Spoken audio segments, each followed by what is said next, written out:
agenda from here to September. Just 2 years since being at Cal, and they gave him general antibiotics. So it's just not. So this the whole process. The favors and people. Butter, how about for yourself? So you say you are busy up to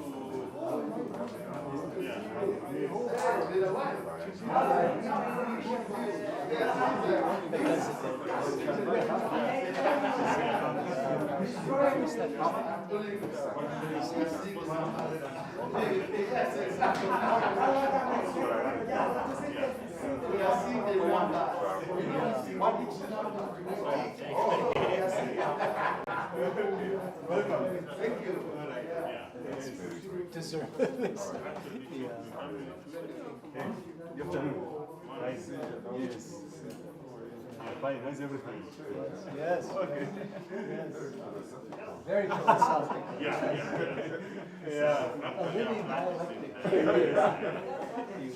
In the evening. But I'm here till the 13th, just to see him through the surgery. Oh yeah. No, he's actually, they have travel documents expire a few days after his surgery. We were trying to get those extended. This was life-threatening, and so we thought we couldn't send him back. It would be a problem getting through that. We'd have to go through the process again, testing all of that. Any problem for the refugees has to be. So of course the last 5 days the offices have been closed. So I think we'll get an extension. Yeah. No, I'm not just trying to do. I wish I just dealing with all these practical things. It's not quite my forte.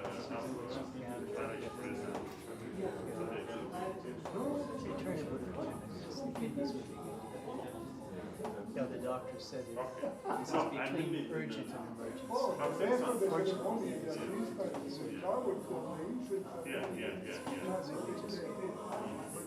he's here with his guardian. Yeah, it's one of those things that you see the goodness the guardian found him in the refugee camp and took him as part of his family. He doesn't even know those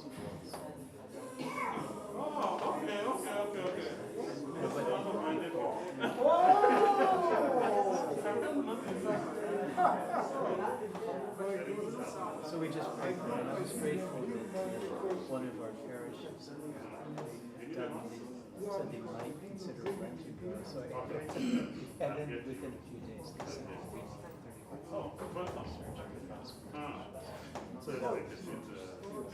you do what you do. It's kind of the earthy days we said that for clarity, but we couldn't. Good.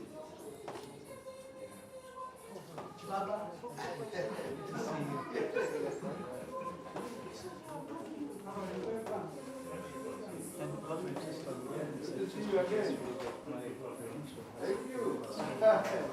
for JRS, but working in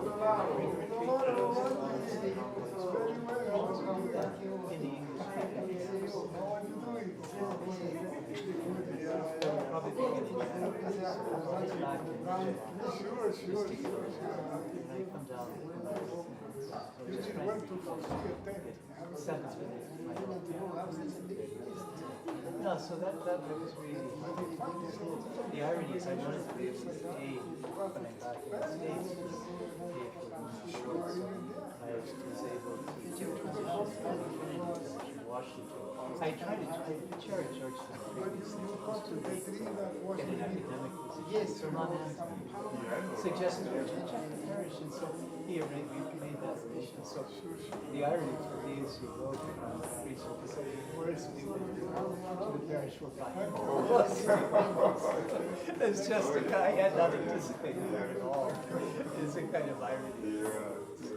Yeah, two extremes. But it's Hello, good. hello. It's good. There's the bad guy. Yeah, I thought you guys were following some. I'm hearing rumors that you're coming back. Oh, no, we'll take you. Father, I'll let you go. But good to see you. I hope you get a little rest. The next Tuesday. We'll be in touch. Yeah. Great. So, and welcome for more of the trips. Yes, indeed. Yeah, good. How is the Bwanjaland?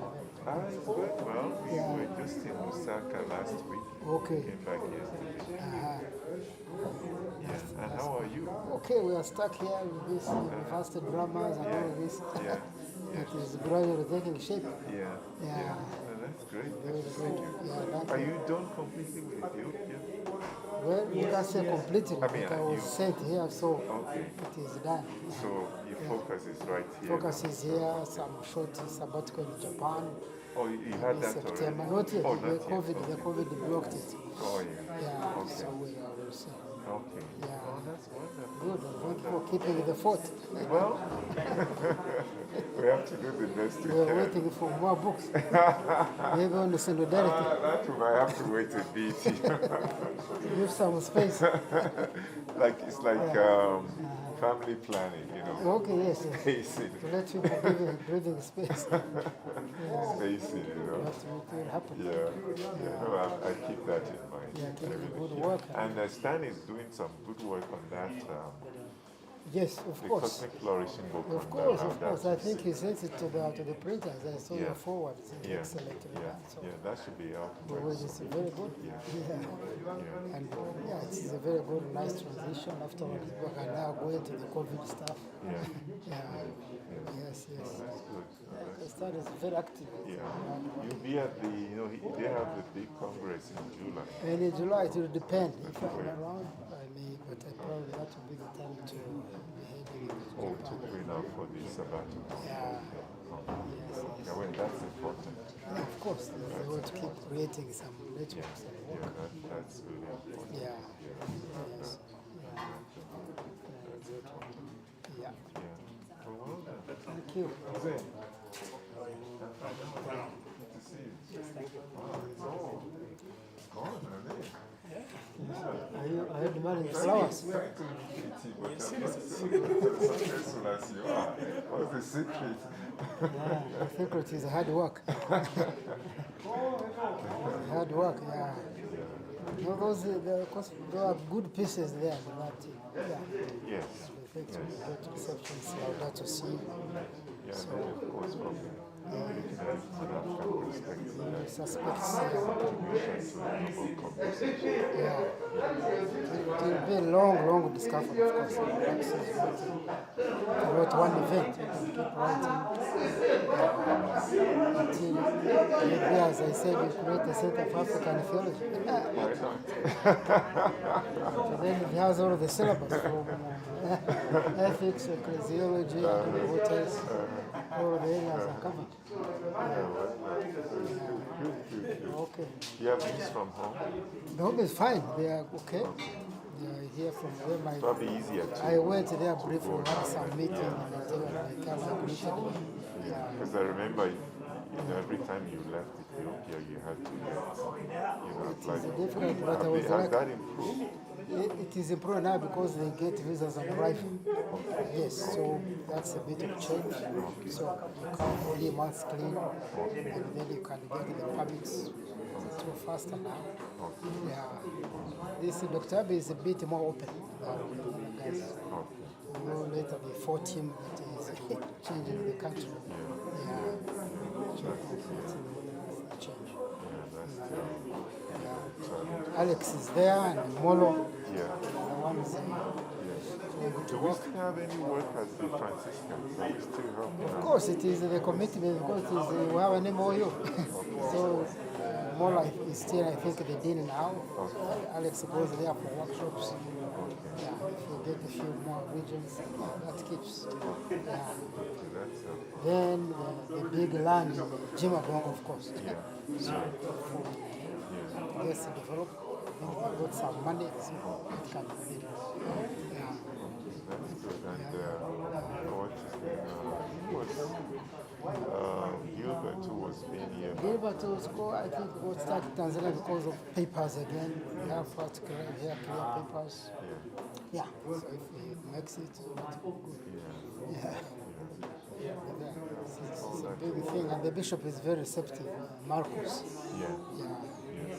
He's a bit of taking school, high school. Is the school in place yet, or is it? No, they are clearing the grounds, of course. They survive. They begin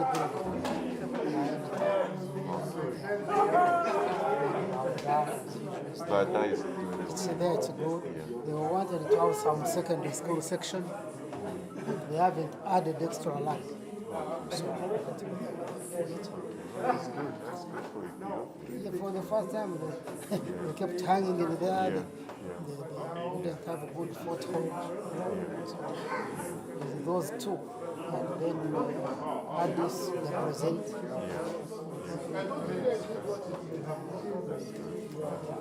Joe pulled off 2 buildings and represent. Really? Yes, it's too massive, like the size of this. Really? Yes. Wow. So, Oh wow. each about 20 rooms. That's really good. Ground class. So that means the capacity has The been. capacity is increased, but we will phase out the other ones gradually. Yeah. So that's good. Bishops can meet there, have Oh conference. wow, that's good. Yeah. And of course, the whole question of ownership has been resolved. Yes, it's resolved. Then and one space, a decent room, self-contained. So even conferences, the bishops can comfortably host them here with the 2 blocks. Wow. Hi, Walter. That's it. Yeah. Good, how are you? Good to see you too. Thank you. Kigali and then Tanzania. Yeah, the meeting went well. And I had some extension of it. There was this Benjamin.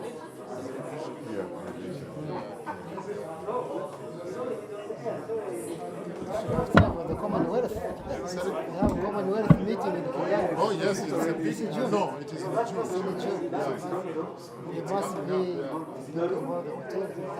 Yeah, my nephew is at Marriott. And she gets up, comes up later. It's 6 years. I remember when they did it in Kampala, they had to speak. They had to build the new places in the millennium. That whole thing, planted new trees. Each rate of arrival. There's a big thing. They say you can get an income of that time for 3 years during the normal running of the country in the hotel. I hear even smaller ones are. Will be taken. VIP, subsidiary staff. Of course, the problem is security. Every country is sending out some security. And of course, the ordinary people will have to put up with all the inconvenience. Restrictions of Yeah, some trees are being planted. You come with a full tree. As if it was there for years. This is an African joy because this town has to look different. It's a beautiful thing. And buying food. Such a number of people in a short time. For an It's a big honor to host it. Hopefully some of these infrastructure projects will carry through Of course, to serve you. even at a more deeper level, the Commonwealth will also say what is it that we actually are doing. So we set up this small scholarships. These are what we have put to make it a very robust organization. Give them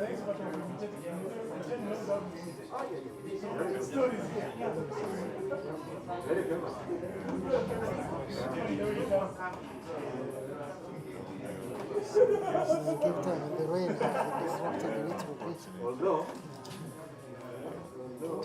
very common model. Hello, how are you? Yes, yes, welcome. Good, good. Yes, yes. Hello. Really taking time. Yes, yeah, thank you. I think Welcome.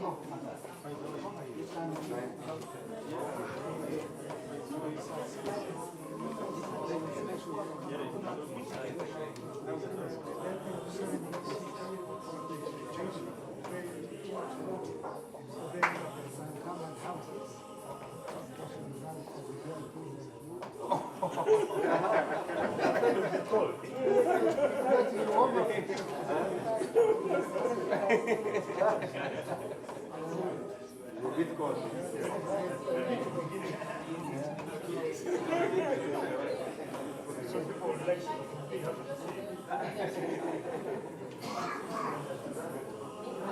How is it going? Still recover? Yeah?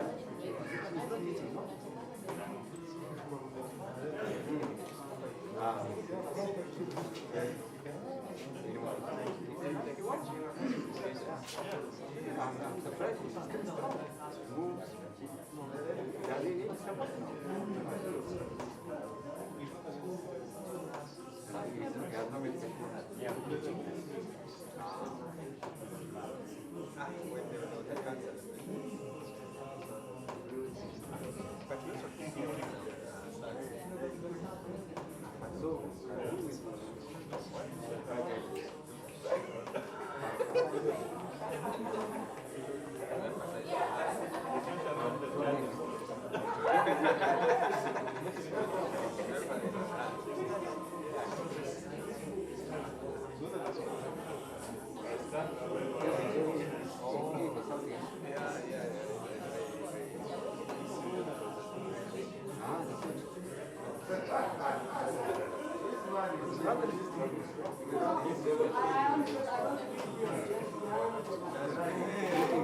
The boss is here. How are you? Good to see you. So he's not actually. How was this? it was good. Was it this time off?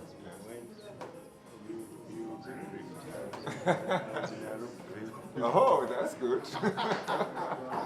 Good to see you. Karibu.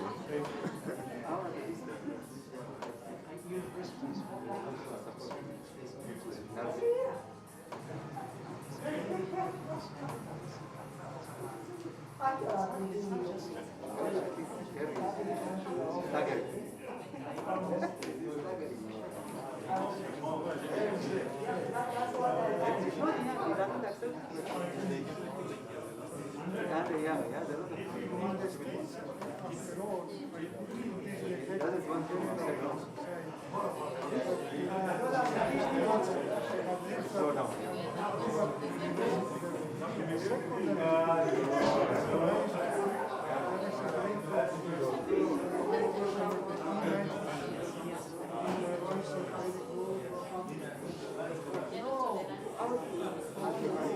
Okay. Okay, very active. Yes, yes.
Welcome, sister.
Thank you.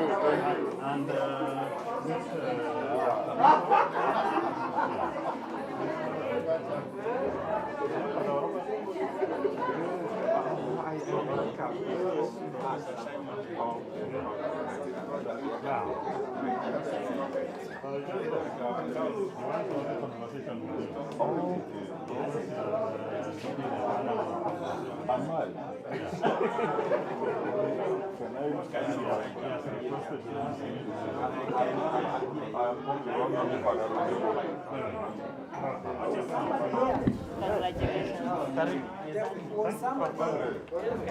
how are you? Thank you for coming. Do you know Professor Simon? Do you know Professor Simon?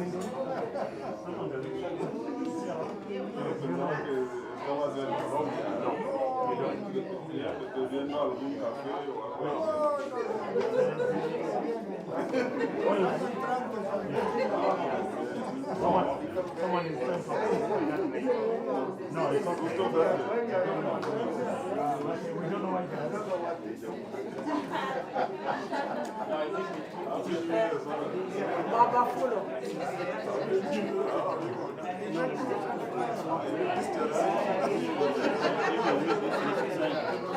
Sister karibuni.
We just received another wonderful one by David. Ah, that's the one, yes. You know my brother. You got a copy. Ordered three for the Historical Institute. Well, then I'm impressed that the historical academy in Harare. Very impressed by the quality.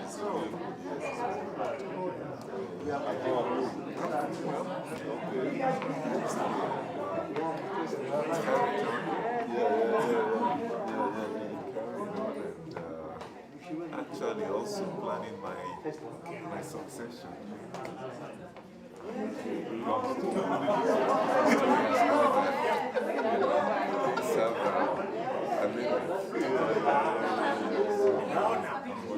But I still have a bit until next year. But you see, because of what you guys are kind of doing, fair point. Because of your procurement obligation,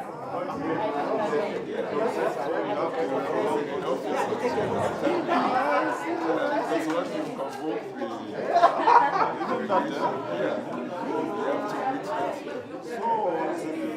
June, basically. Yeah, because you finish in May. That's great. For you, it's too good to have it around there. So I'll still be around until after they procure it. We are happy to have you around there. Yeah. So when you start to travel? I started. I just came back from Burkina Faso on Saturday. And next weekend I go to Cameroon, which is big. And after that, I will be almost done. So after Togo, Benin, then Chad. Your report is not due until December. So far. Now, something to I mentioned this to you, and again, I just mentioned it. Because, and I said this to the major superiors in Lusaka last year, when we had the GC 26, all the delegates, they met. I think they were encouraged to meet, so they met and exchanged planned ahead. Thank you, thank you. Asante.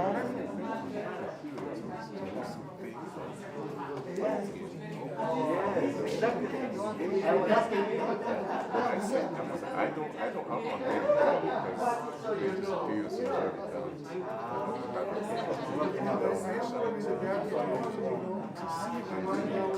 getting because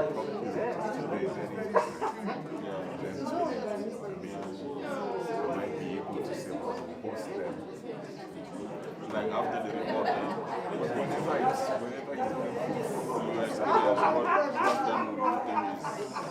we did that before the statute was how it was in view of the statute of So, before those after my thing was that, it might be a good idea. And if the procurers thinks it's a good idea, we should encourage that. But there's no obligation. That's what I thought. So I share that with you. Is it good for each provincial maybe to mention it to No, but you see, the initiative will have to come from us. Because technically, the major superiors are supposed to be involved.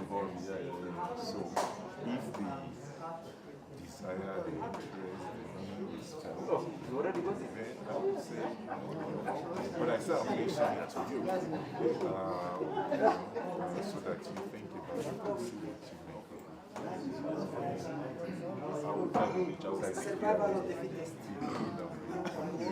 You were the first of them.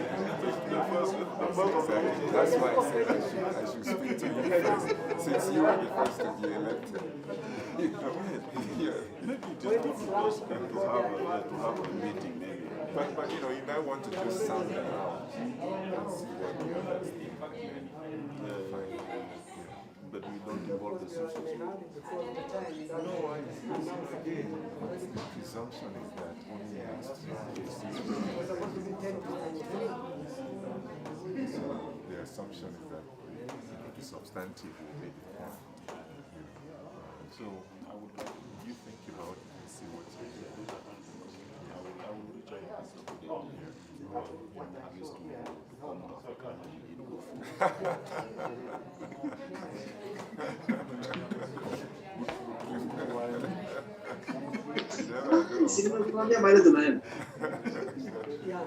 You will not make us pass.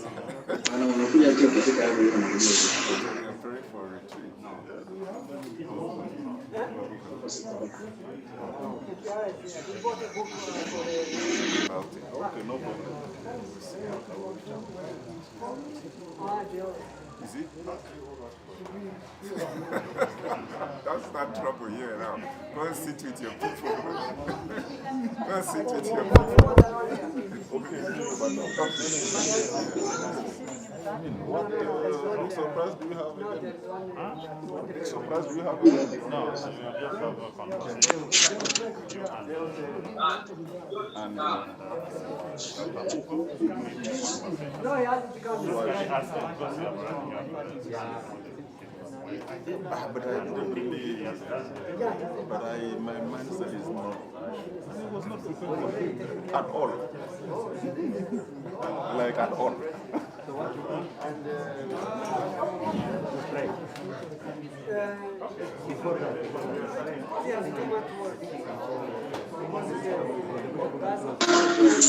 Gonna come.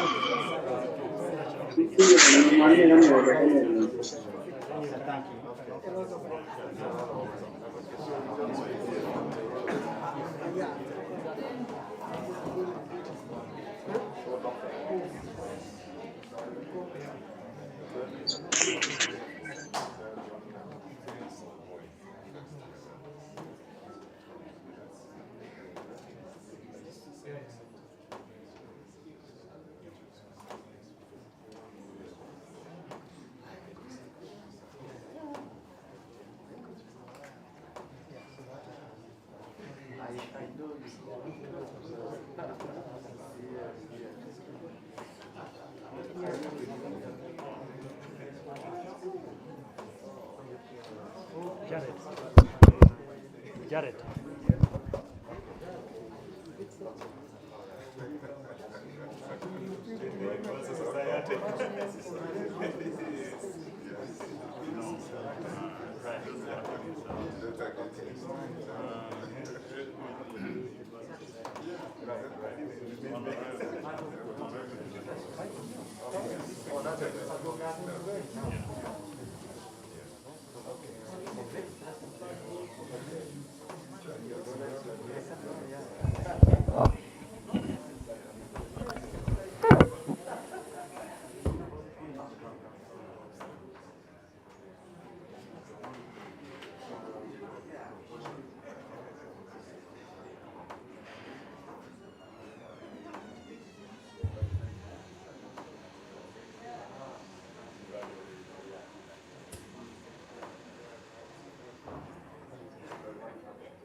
Good afternoon, everybody. I welcome all of you to this special event, the book launch of the newly published book, Challenges Facing Higher Education in East Africa, by Dr. Joseph AFULO, SJ. And we now would like to begin our session with an opening prayer by Father Kifle Wansamu. Father Kifle, welcome.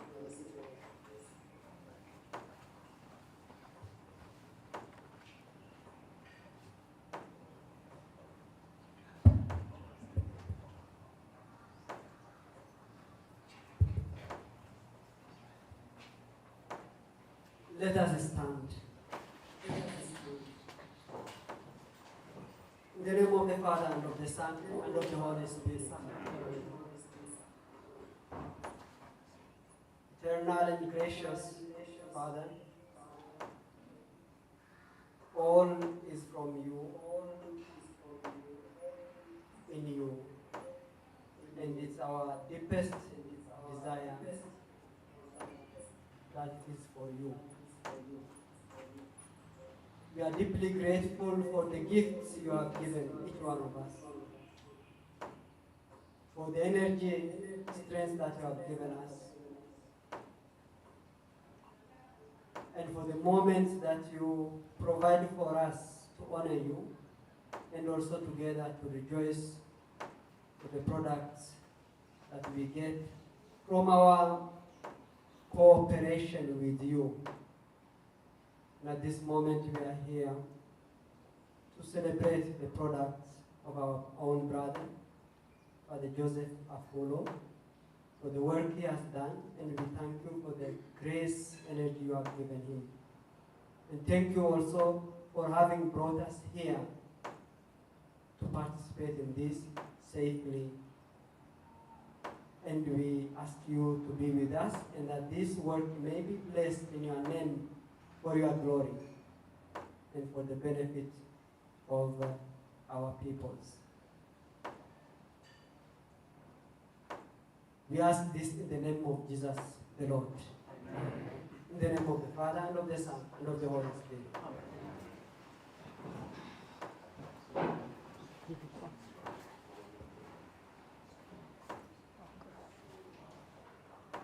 And now I invite Father Peter Otieno, the Superior of the Loyola Jesuit Community, to give us welcome and opening remarks. Father Peter. Good afternoon to you all.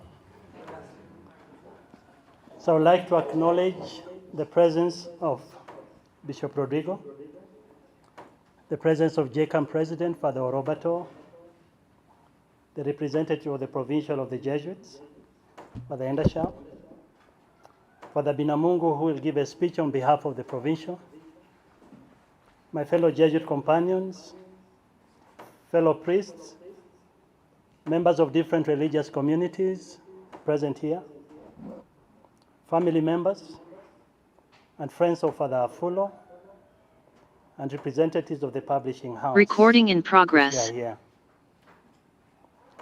I take this opportunity to welcome you all to Loyola Palm Gardens. Where you are sitting is called Loyola Palm Gardens.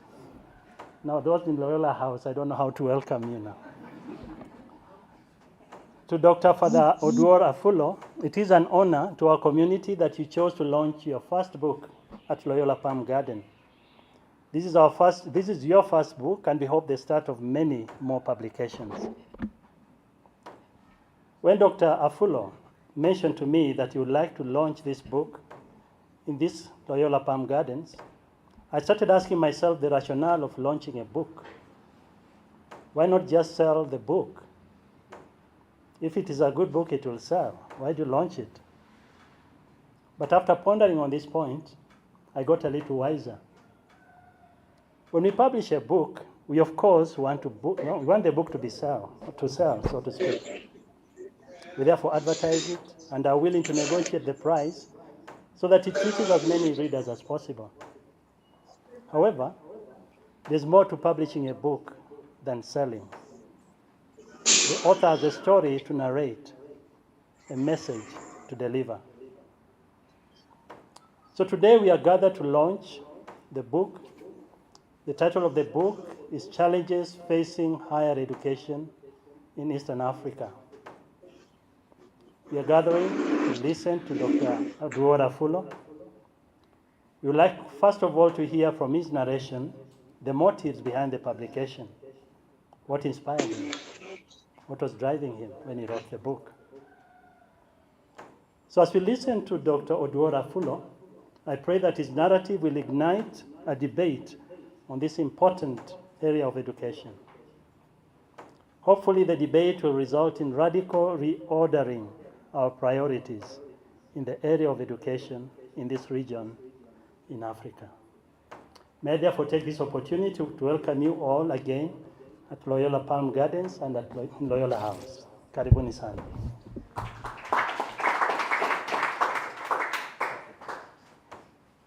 Thank you very much, Father Peter, for this warm welcome, and especially those who are here for the first time at the Loyola Palm Garden. Try to feel warm as much as you can. And now we shall have an address from Father Faustin Binamungu SJ, who will be speaking on behalf of the Provincial Eastern Africa. Father Binamungu, welcome.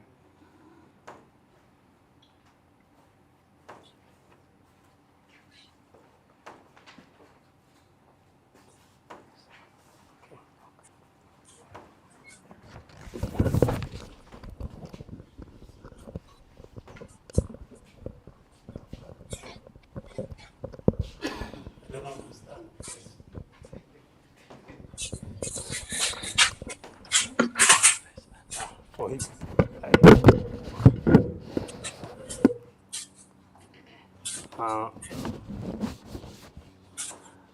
Good afternoon, all. I have titled my short speech, "The Purpose of Writing in the Society of Jesus is Primarily Spiritual Edification." To begin with, I would like to convey for the provincial's congratulatory note Father Joseph AFULO, who is the reason of our presence here, and also his warm welcome to all the participants at this event. I'm standing here only because I've been requested to speak on his behalf. In my short address, I'm not going to make any reference to the publication that we are launching today, because someone else has been mandated to talk about the book.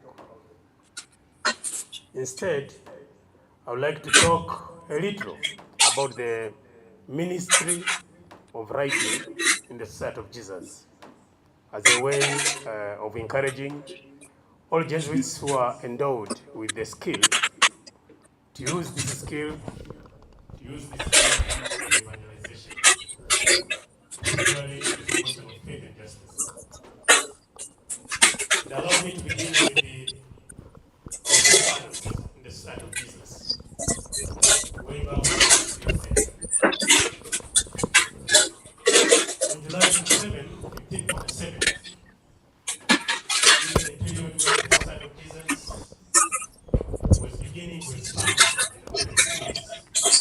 Nicholas of Loyola asked His Excellency Juan Alfonso de Polanco to write a foundational text for what we might call a substratum of Jesuit spiritual policy, on the objectives of unifying and writing in the Society of Jesus. This became the origin of Formula Scribendi, a formula on how to write, which was adopted during the Second Vatican Congrogation under the leadership of Father General Francis Walker, who was in leadership between 1565 and 1572.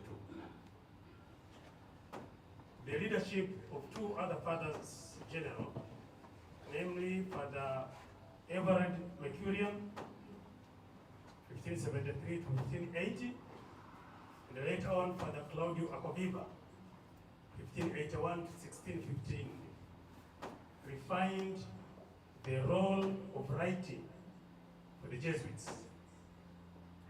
However, the changes did not divert from Polanco's letter, which I referred to above.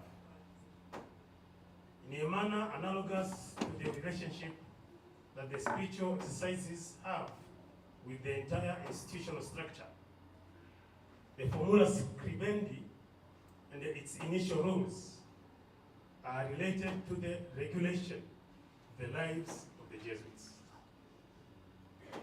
Furthermore, both are related to an understanding of the apostolic activity as essential to the society's further development. Polanco wrote two letters in 1547, and both letters were dated on the same day. They indicated that the aim of the Jesuits' writing was the edification of those who would eventually read their texts, no matter the kind of texts. Consequently, the texts should only be read by those who already have a disposition to edification.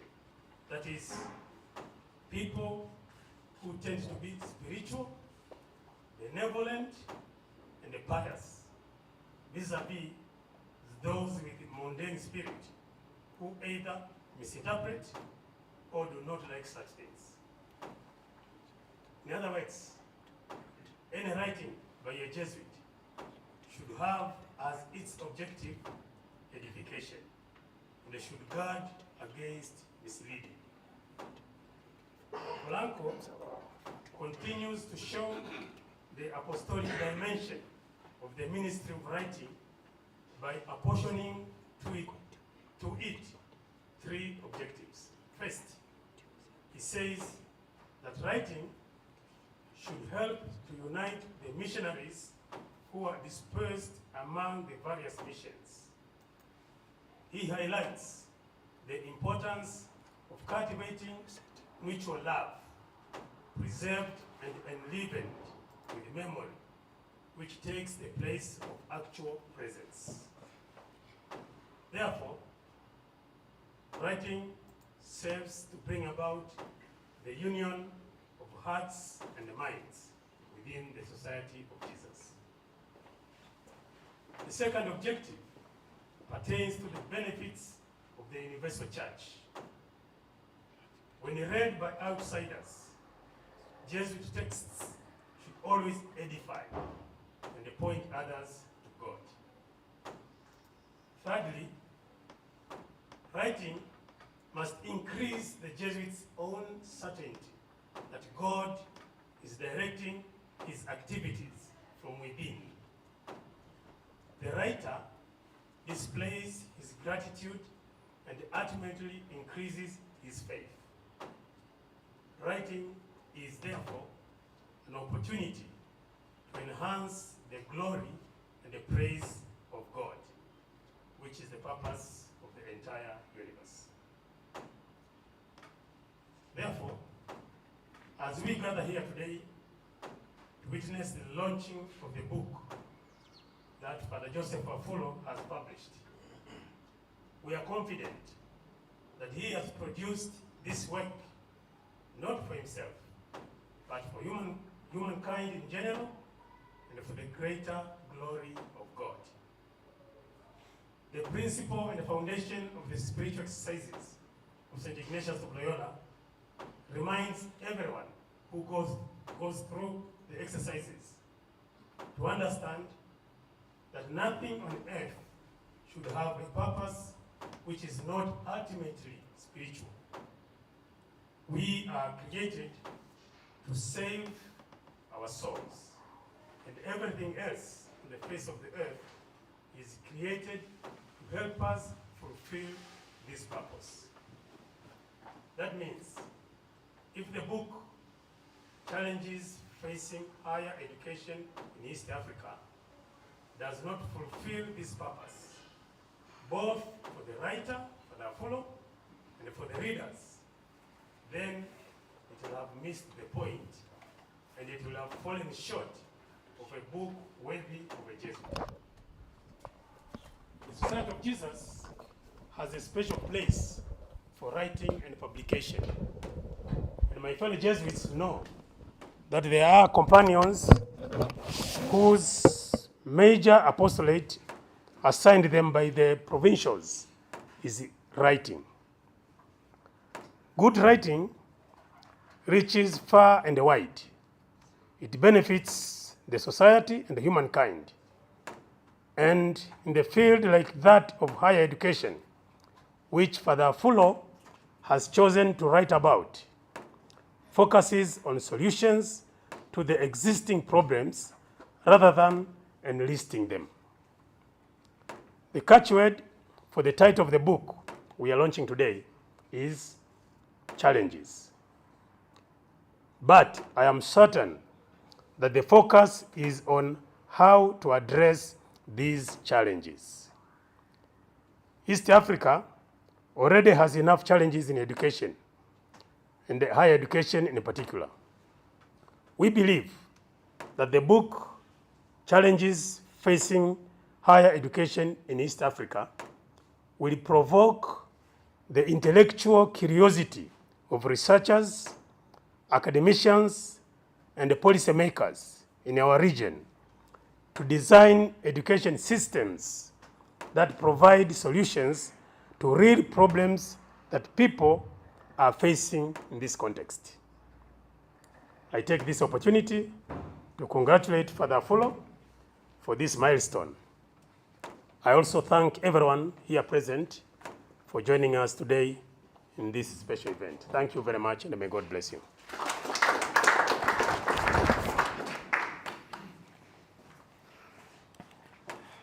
Thank you very much, Father Benamungu, for this very erudite, elaborate, and inspiring presentation that gives us the setting for this book. Ignatius insisted everything we do must be for the greater glory of God. Without much ado now, I would like to invite Father Roberto Adebunkianimege, President of the Jesuit Conference of Africa and Madagascar, an accomplished writer in his own right, who will come also and say a few words about the book. Father Roberto. Thank you.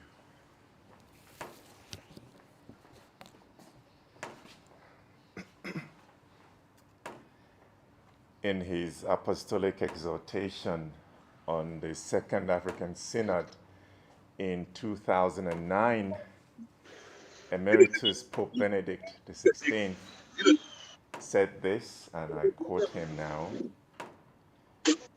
"The Catholic universities and higher institutes in Africa have a prominent role to play in the proclamation of the salvific Word of God.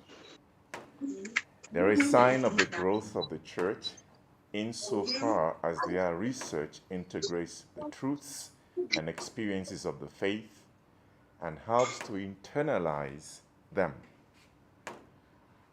They serve the Church by providing trained personnel, by studying important theological and social questions for the benefit of the Church, by developing an African theology, by promoting the work of enculturation, and by publishing books." End of quote. There is little doubt in my mind about the importance of higher education in Africa. The paucity of universities and institutions of higher education paints a rather somber picture on a continent where 17 million of 128 million school-aged children will never see the walls of a school, and 12 million youth enter the job market annually to compete for 3 million jobs, while half of the 10 million students who graduate annually are unemployed. Father Joseph ODUOR AFULO's book, Challenges Facing Higher Education in East Africa, provides a salutary and opportune moment to reflect on higher education across the continent of Africa. As his book demonstrates, the realities that shape higher education in Africa are local and contextual,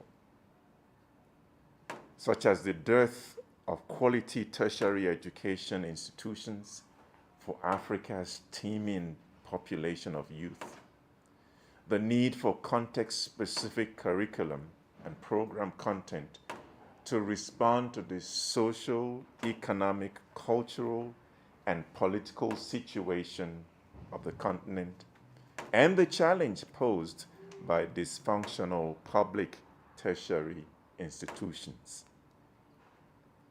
Yet, despite these challenges, we can identify best practices and successful models of higher education for the benefit of the continent in today's highly globalized and networked world. As Father AFULO's book demonstrates, perhaps the biggest stakeholders in higher education have been governments. However, history and experience show us that we can no longer leave such a critical dimension of socioeconomic and cultural development in the hands of governments, some of which are inept. Higher education is by necessity a collaborative venture. One finger cannot catch a louse in the hair, and if one finger touches oil, it smudges the others, says an African proverb. Higher education creates a space not only for local collaboration, but more importantly for networking on a global scale, precisely because today many problems are global in nature and therefore require global solutions. Speaking as a Jesuit, considering the privileged nature of access to higher education, I believe that higher education must be concerned about serving the needs of the marginalized, the poor, and the excluded. The painful and disturbing reality of widespread poverty is both a catalyst for and a challenge to the development of higher education in Africa. Creative and innovative approaches to the challenge of poverty ought to include educating a society that values fairness, equity, and justice, and undertaking a mission to create just and equitable socioeconomic and political conditions for the marginalized and the underprivileged, so that they will flourish in freedom and dignity. On a continent with large, vast, low-income and rural populations, higher education ought to leverage innovative digital technological platforms to deliver affordable, accessible, quality, and relevant education. Higher education, I believe, remains a viable means for transforming structures in society through the training of women and men of conscience, competence, compassion, and commitment. Father AFULO's book proves that though some of the challenges facing this endeavor are monumental, they are not insurmountable. And for that, I believe he has done an incredibly important service to the mission of higher education, not only in East Africa, but also across the entire continent, and for which, on behalf of the Jesuit Superiors of Africa and Madagascar and the Society of Jesus in Africa and Madagascar, I say a very big congratulations. Thank you very much.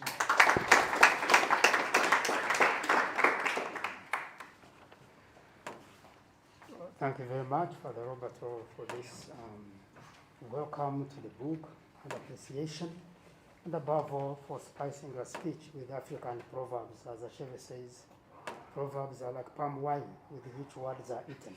I'm sure we have eaten quite a bit. And now, I would like to invite John Mugo, he's around to come and give the introduction to the book. John Mugo is Executive Director of Ziza Freak Foundation. Dr. Mugo, you're welcome.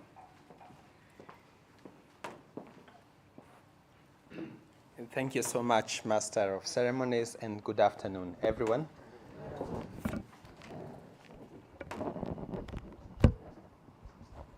I have to handle some delicate balancing here. I feel extremely privileged, and I come here to congratulate my friend, Father Dr. AFULO, on this launch of what I consider a deep and well-researched book, Challenges Facing Higher Education in East Africa. When Father called me some less than 2 weeks ago, he conveyed the message that I should come and talk about his book. And I was quick to let him know that I was not even aware that he was writing a book. despite the fact that we have been relating with each other over the last decade, he has never mentioned that he was writing a book. But anyone who knows Father AFULO understands why. That humility. You know, many of us, when you even have an idea that you'll write a book, you start talking about it. Leave alone when you're in the process of writing the book. But Father AFULO never mentioned, and I had no clue. But what actually surprised me was why, Father, you picked on me. When you knew very well that I left Kenyatta University 11 years ago, and I hung the scholarly boots on that gate, and I have not been back to Kenyatta University even to clear or visit since I left in January 2011. But then he also knows that I work since I left the university. I have been working on basic education research. So my research interests are rather in primary and secondary education and not higher. Though over the last couple of years, I started working on TVET, which, as I'll mention, is somehow encumbered in the concept of higher education. That the only thing that probably I could hold on to, a very delicate string, is the fact that Father AFULO and I conduct scholarship interviews twice a year at St. Paul's Chapel for those that wish to get the card scholarship to go study in Germany or here in East Africa. And so I felt rather weak to accept this kind of a call, knowing very well the kind of audience I would come to speak to here, Jesuits, in your reputation as among the creme de la creme of the society in terms of education. But then I felt privileged. I felt honored, honestly, to be picked to speak about a book, 542 pages from the soft copy that he sent me. And I had only a week to read. Imagine 542 pages on a subject that you don't always work on. And so I decided to accept this privilege and appear. And I came mainly for three reasons. One was to congratulate Father. Writing a book, I have written books myself, and I know what it is. It is hard. You write a paragraph, you don't like it, you delete, start again. You write a chapter, you don't even know where it fits. Meanwhile, you have different thoughts of what you want to communicate. So I came to tell Father he has done well, looking at even what has been disclosed in this book as a gestation period. This formation of thoughts and the amount of years that he has put into writing this book. From what I read, he dates back to sometime in 2012, when he was somewhere understanding somebody, I think out of this continent, and where he conceived the idea of writing about challenges facing higher education in Africa. So 10 years since 2012, writing something is a tremendous investment of patience. I came secondly to commune with you, my fellow scholars. I imagine anyone who's here has scholarly interests.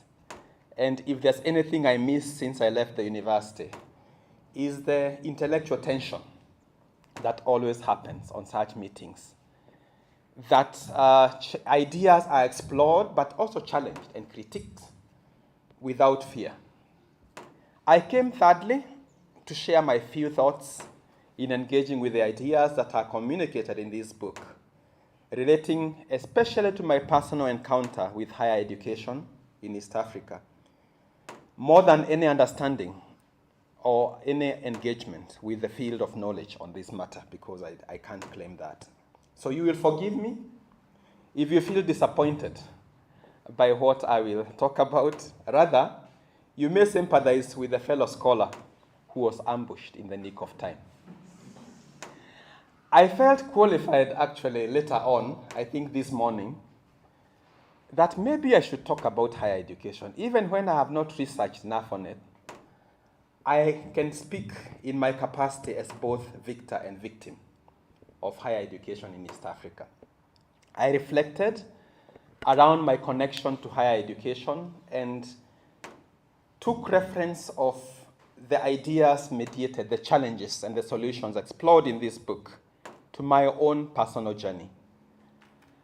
I first had connected seriously with the word university. One day in 1983, I don't remember the month, but it was raining, so I assume it was in April.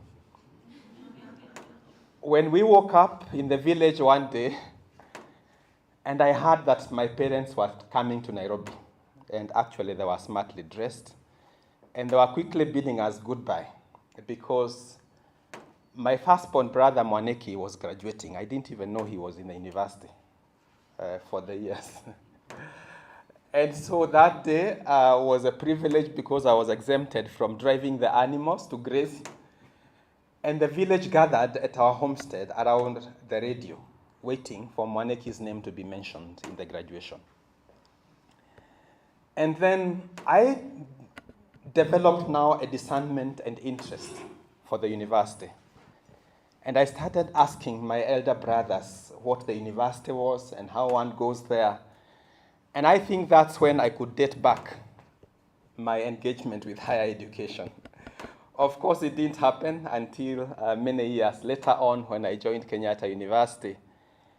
And I was a student in the university for 10 years in 3 universities. I completed courses in 2 universities. I did not complete in the third one.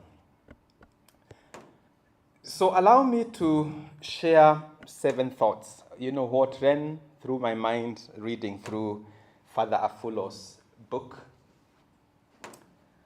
One is the thought that higher education is a key thing. And I think as my predecessor speakers have spoken, higher education holds key actually to many of us. Those of us who were part of the small elite team, very carefully selected through the secondary education scores to join a university, and joining a privileged few. I think the university's experience has done a lot to us, both intellectually and socially. The people that we met are most probably the people that we remain connected with now through our careers.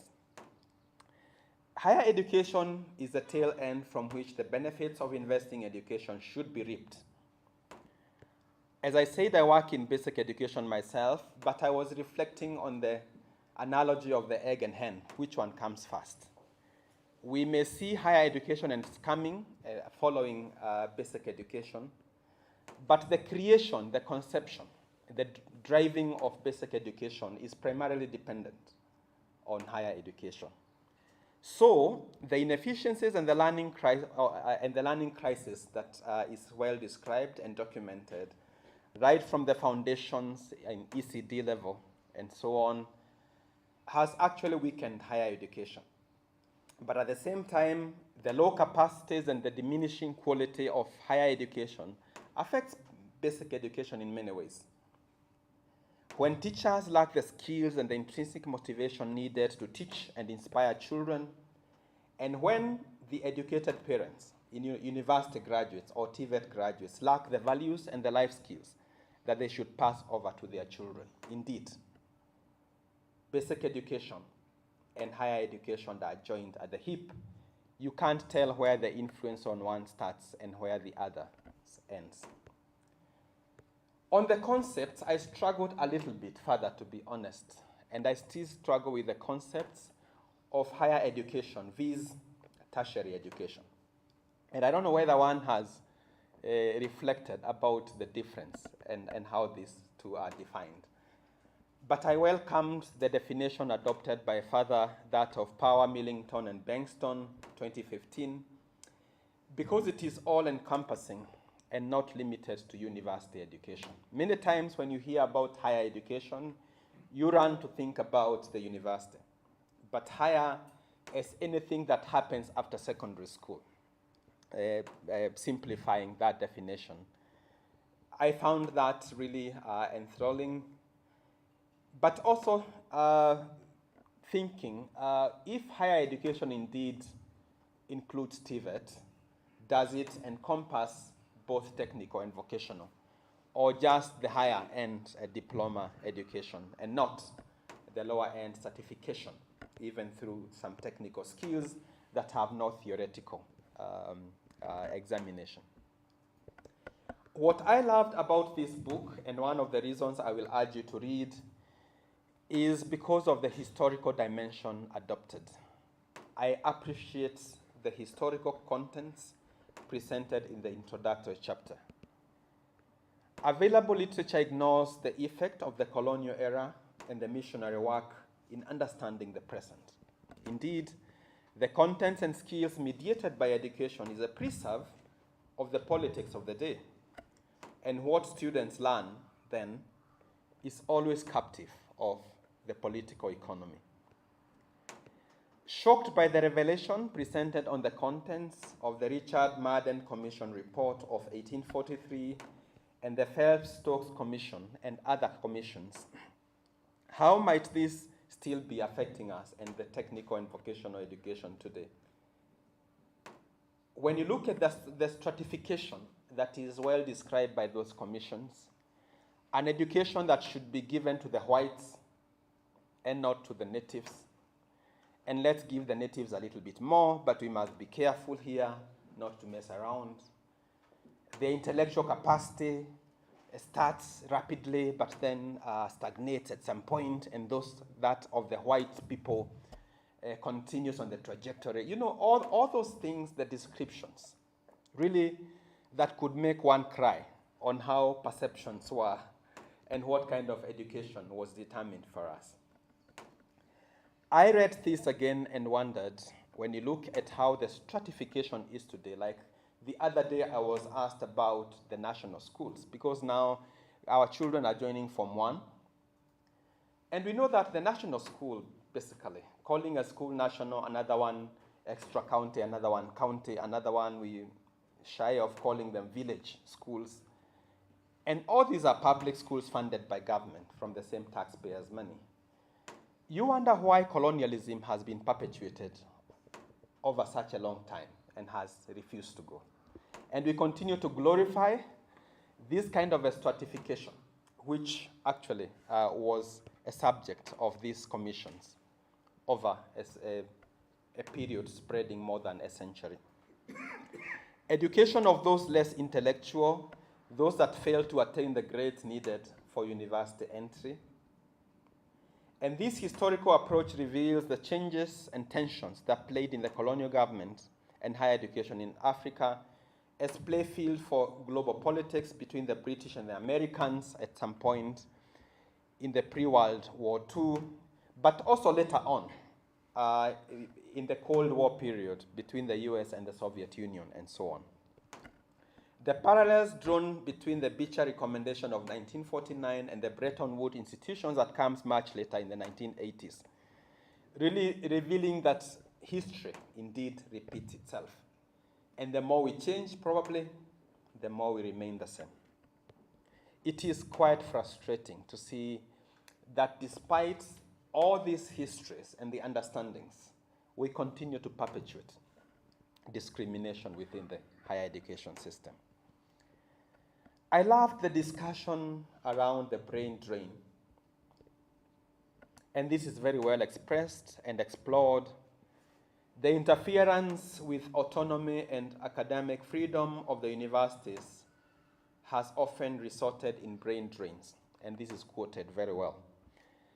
And when I read this and looking at questions that are raised around Kenyans and East Africans who migrate out, the best brains going to serve other economies, I reflected on May 9th, 1999, when after getting a scholarship, I was to leave Kenya to go and study a master's degree in Germany.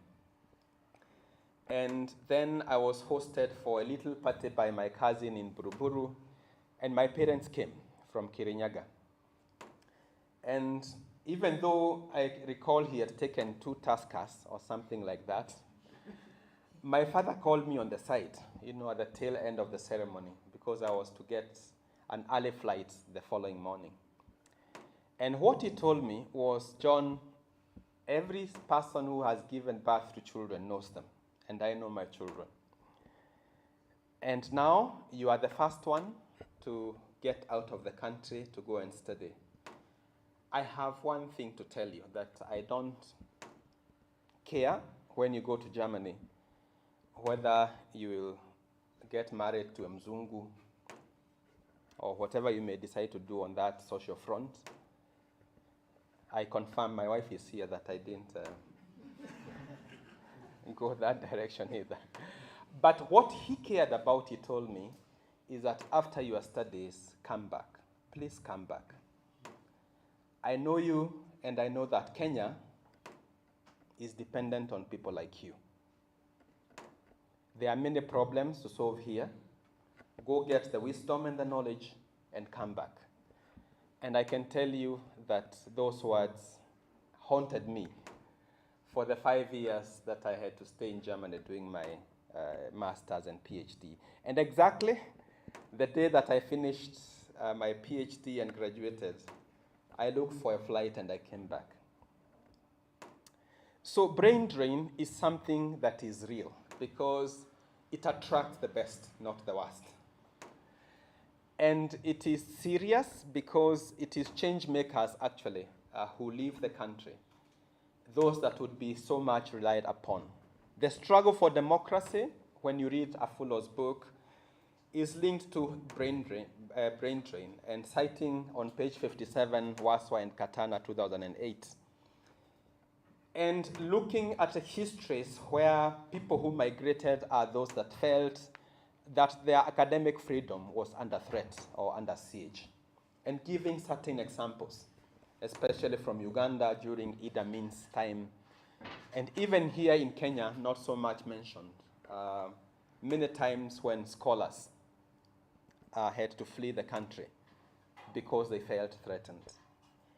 But then I looked at later brain drain, because right now I don't think Father AFULO is afraid that whatever he has written in this book, NSIS or the securities may call him this night to question him.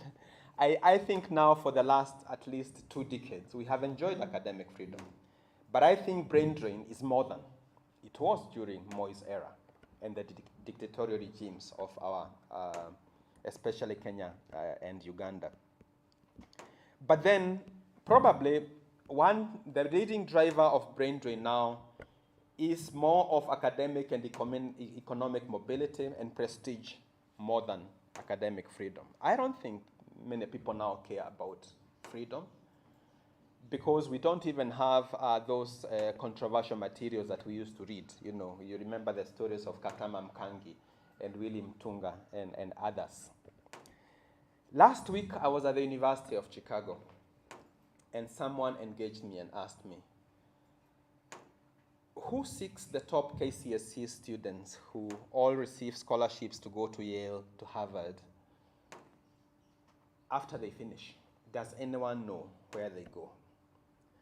Because that is like robbery of the brain, because those students who get straight A's, you know, the really best, they never end up studying here.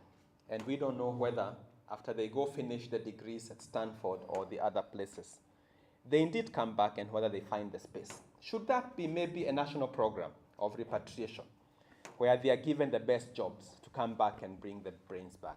So I think there are neo-questions that could be asked that could form part of the solution as we explore this idea of brain drain.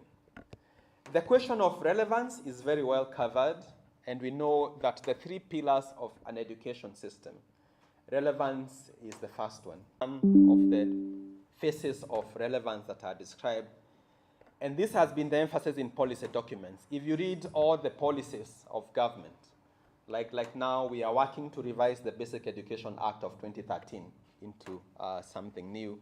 We know the Universities Act of 2012 is also under serious scrutiny, and there may be revisions and so on. We must also consider the need for pluralism, democracy and freedom, as also overt knowledge needs that university must always serve. So there is that need for skills for the labor market, education for employment on the one end. But then there is a big part of university education that actually should not consider whether there are jobs or not, that should consider whether that knowledge is needed or not. University education should not just serve the job market, but the holistic needs of society, determining even future directions and things that cannot be conceived by the masses right now. Essentially, I dare to say the ultimate relevance of university education is the creation of an inquisitive, critical mind, agreeing with Schleicher 2018, cited by AFULO on page 69. So the major tensions here that are explored and very vivid are those between the human capital development theory and the contribution of knowledge, between private returns and social returns of education, between the pragmatic or functionalists versus the axiological dimensions of education. Perhaps even it is this dichotomization that is problematic, seeing it as an either-or, because education should consider and produce both rather than one. This may require, however, from what I read, a new theoretical perspectives for examining this kind of phenomena and breaking the silos of these two dichotomies. But what role indeed has research funding played in determining the direction of research? When you look at where money goes, I think also is where knowledge is generated and who calls the piper. One thing to underline here is the importance of not just what is learned, but how it is learned and how it is assessed. I give you a shock of, and this has not been, I think, very properly examined, the fact that assessment and the way we assess drives the way knowledge is produced. I left after completing a degree in Kenyatta University and finishing in the top 1% in the university with a very high first class honors. I was given a scholarship to go study in Germany. And because I was studying education, so then there were no international programs in Germany on education.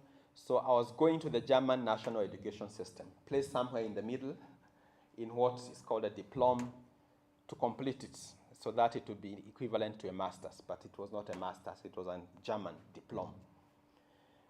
And the first few weeks were a shock. I carried my notebook as usual, going to the lecture, and a pen and nothing else to go and take notes. And there were no notes to take. Not because of the language, I think I had learned enough of German language to participate, but because of how learning happens there, different from how learning happens here. In a lecture here, and I know there may be people who teach in the university here who can tell us, you go to mediate and communicate contents. And the work of students is to understand those contents and, like a bank account, reproduce what was banked when a paper shows up in front of them. And that's how you pass or you fail. There were no notes to take in that lecture, and I was shocked because it was rather discussions and you wouldn't know what to write. And at the end of the lecture, what we got was a list of things to go and read. I was not used to reading. I read for exams, but not after lecture one that you are going to the library to read. Read for what? And that way, that 90% of the courses that we took there had no examination. So I had to rediscover new motivations of learning and going for lectures, because it was no longer now an examination that I would pass. There was no examination. But then what was shocking was that when one examination came at some point, it did not ask actually that we reproduce the 4 factors, the 3 influences too. You know, who says it's 3 or 4? Why can't they be 7 or 1? It was about, where the answer ended here is where the question started there. that you are allowed to even come with your internet and Google and all that to the examination room. It was a different way of thinking and working, and I was totally disoriented. And I think when I came back now, and I taught at the university for 5 years, I felt like I was pushing the wall, because why should you ask a student to reproduce what you gave them? Of what use is it? Like now when you look at this age, why should I remember things when with this device I can get to access anything within just a few seconds? So the fact that I think our higher education has refused to change is a big disappointment to relevance and a big challenge and threat to how education is serving society today. The aspect of massification of education, I think, is very well covered, and it's a very important topic for this part of East Africa. And thank you, Father, for exploring. I think this has been given the highest number of pages to what anyone would not expect. But also, what I liked about the framing of massification of education is a careful and balanced exploration and depiction of it as a double-edged sword. Because university and higher education should not continue indeed to be a preserve of a few elites, mostly from wealthier families and so on, but it should also serve equity. And anyone indeed who wants to have higher education should have it. And we should not be using examinations as a barrier. I just completed reading 2 days ago a book, a very nice, well-written book I would recommend. It's called Educated by Dr. Tara Westover. And she gives her story about how she came from this Mormon family in Idaho in the US, where they never went to school. And the father never believed in two things, in school and in hospital, because those were demonic institutions. So she grew up in that, where just the mother taught them how to read, and that was it. And when she was, I think, 15, she broke this and started going to school and learning secretly. And she never went to any secondary school and all that. And she ends up in a university without having gone to secondary school. And she narrates about her struggles, of course, through the university, because of the different way of thinking, the levels of literacy and knowledge dissemination that are required. But she ends up with a PhD from Cambridge. And so when you look at the kind of barriers we put now to our children, just because you got a D in an examination, that involved indeed just recall of contents anyway. I don't believe the KCSE examination has anything to offer. If I became the cabinet secretary, I think I would just ban it. Maybe I would be sacked the following day. And for us to figure out without an examination then, how do we educate? Because then there's no examination to educate for. And figure out how people get to determine whether you want to go to the university because of what you want to become and what you want to engage, and concentrate on offering alternative pathways. Because, again, university will not help everyone. And you don't need to go to the university to succeed in the way that you want to succeed. But let me come back and laud the domino effect that is explored, that massification of higher education weakened the mid-level training. You remember during Kebake's time, may God bless his soul, the last 3 months, I think, before of his presidency, he went round everywhere, to Kitui, to Masinde Muliro, to other places, and made all those institutions universities. I think he commissioned like 20-something new universities within like half a year. And of course, there was outcry then that now you are changing TVET institutions, those best technical, including our very own here in Nairobi, now the Technical University of Kenya, into a university. And that way, it really weakened the mid-level training and led to this, glorification of university as the only thing that one needs to have, and led now to the stampede and the cheating of examinations that followed in the years. But looking now at what has happened between 2017 and now, what I reflected further, and I think is not mentioned in the book, is also the fragility of this massification in the Kenyan context. One wonders, was the surge in enrollment only fueled by examination irregularities? Remember the parallel degrees and the commercialization and all these things that now move into the financing of education, the reducing funding, and now creating that kind of a self-sponsored, a private education stream within the public education system, or for self-pay. And how this crumbled when only one part of the ecosystem was touched, that examinations cheating was curbed, and the number of those that could qualify for university became less than half of what we were used to, and now came back now to lowering the entry levels, or going back to where it was originally in 1989 to a C+, and even that supply not being enough for the public universities only, leave alone the private. And the kind of now hunger that has become now for students, and universities coming down, trembling down, because they can't even finance themselves. So fixing this has crippled the university, seemingly. The last point that excited me in this book is that discussion around financing, and this comes at the end. I don't know why, Father, you put financing last and not first. But really, it would be unfair anyway to put money first.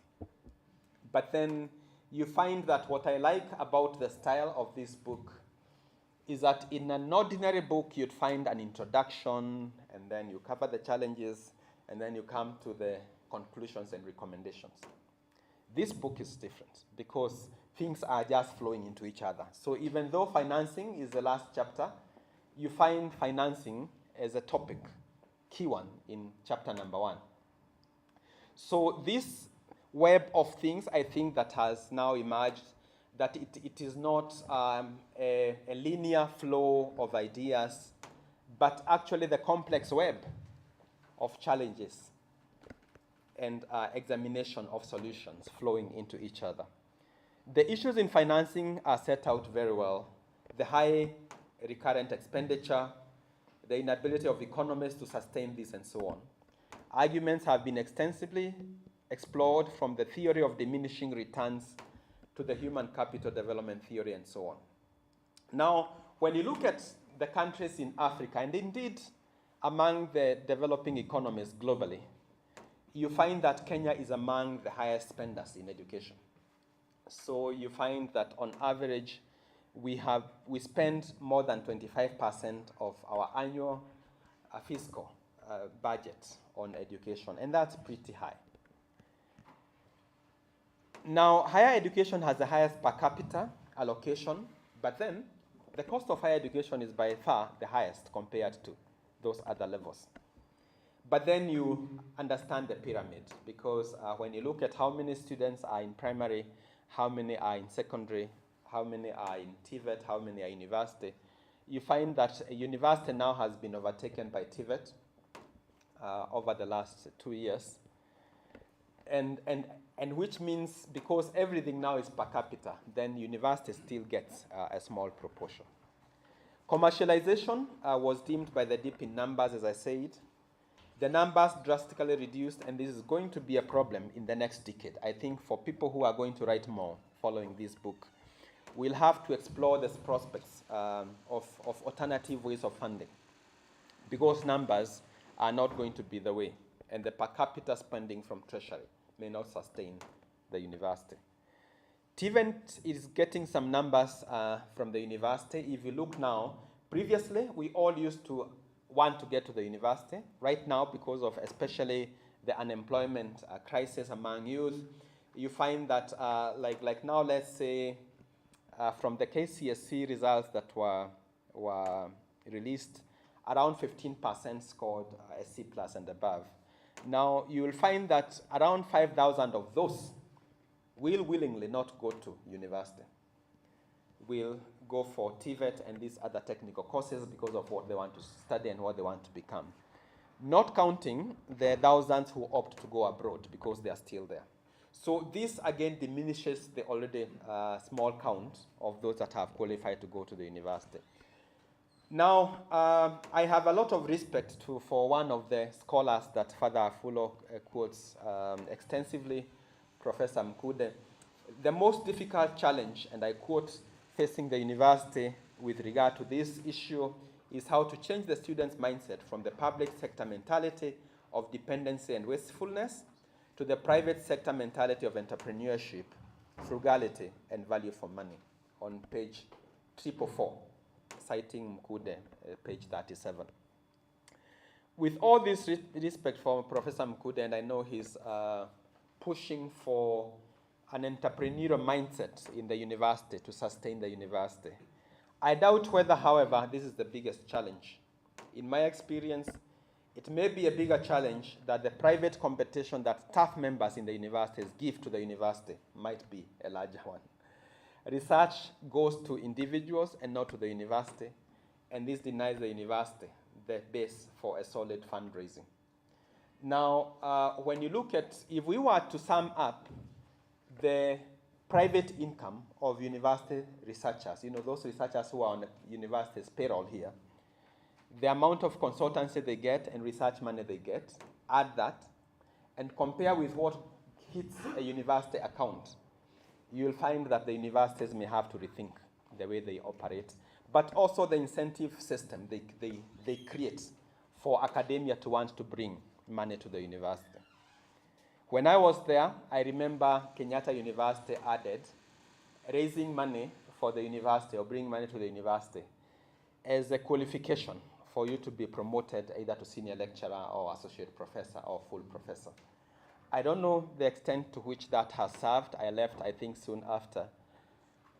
But then one would balance and just ensure that once in 3 years you take one thing, that is 200,000 Kenya shillings, and the rest that is worth 10 million comes to yourself as individual. And for practical reasons, I don't blame the academia because, again, it's a pragmatic choice.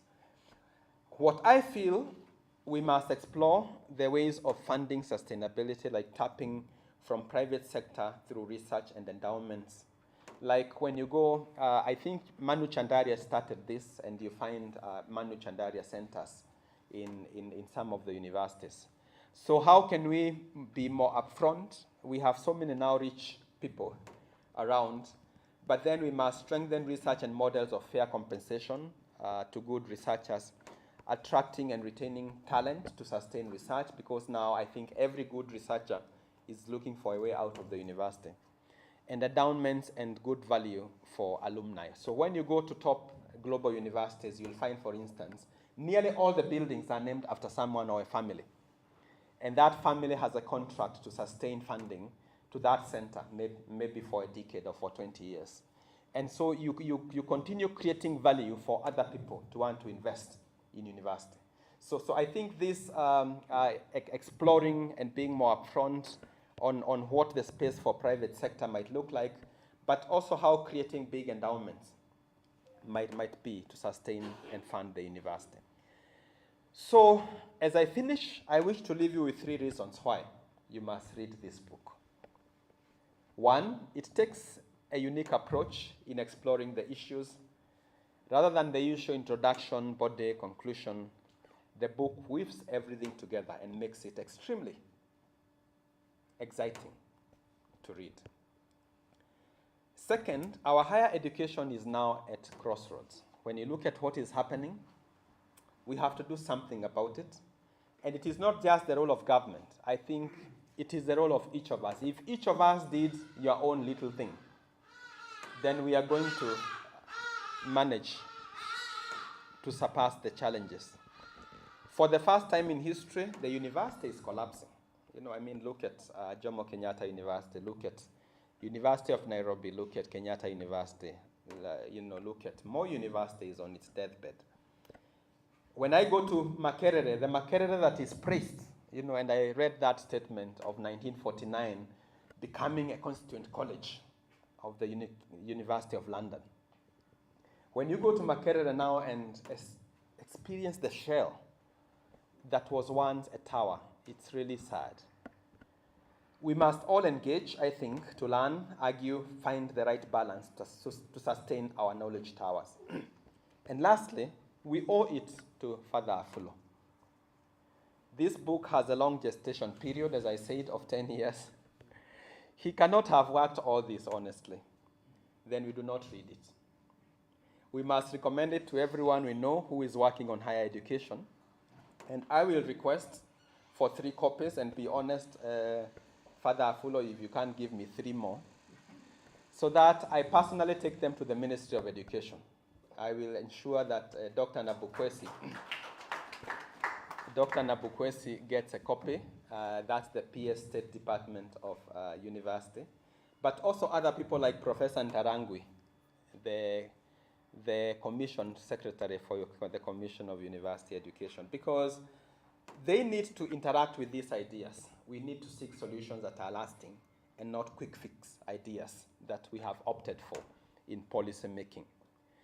So with this, again, I congratulate you, Father, and I look forward to as many people as possible engaging in this debate, interrogating the ideas that you have mediated, and even seeing how we can take this conversation beyond what you have put in 10 years. Thank you so much.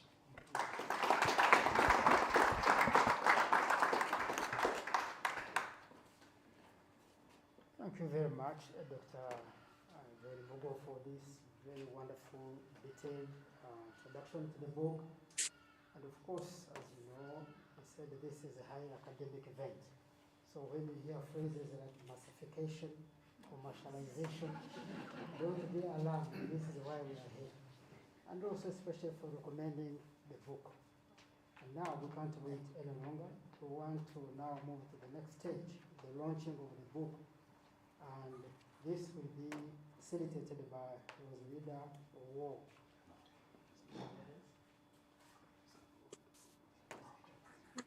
I think there is a correction. It is Abakif who will preside over the launching of the book.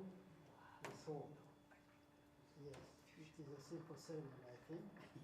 There's nothing technical to just come and say a few words and declare that the book is launched. Thank you. Come.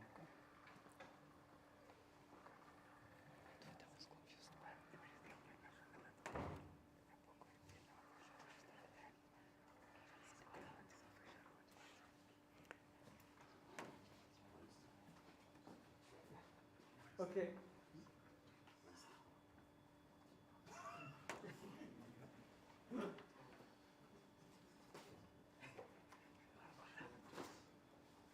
I just got the book. I haven't seen actually, but there was this extensive comment on the book, and I'm happy that I've got now the gist of the book, and it looks very appetizing, and thank you very much. I think now it's officially open for everyone to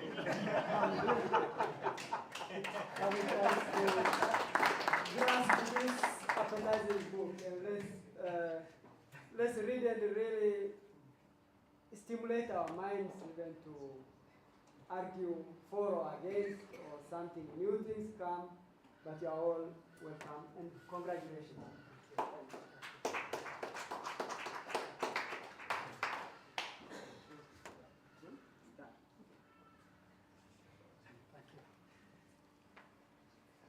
Thank you, Father Kifre. You can see that the launching of the book is the simplest of all the programs. And now we have got to listen to the author of this book. It is called, of course, people say there are 2 difficult things that human beings can do. One is bearing a child, and the second is writing a book. Now, Father, tell us how you carried out this amazing feat. Thank you very much.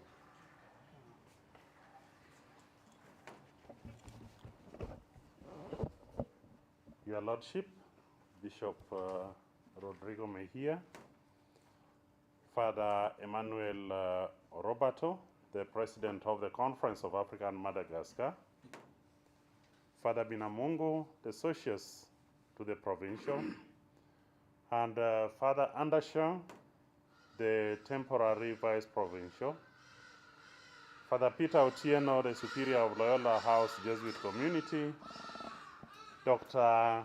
John Mugo, the founder of Uwezo, and also coordinator of CARD in Kenya. And Father Andrew Kaufa is the tallest man around here. Father Andrew Kaufa is the communication director in Amasea. So thank you all for coming. And we have the faculty from Hekima University College,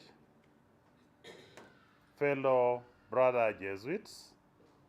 We have various sister congregations. We have the Sisters of Mary, our neighbor here.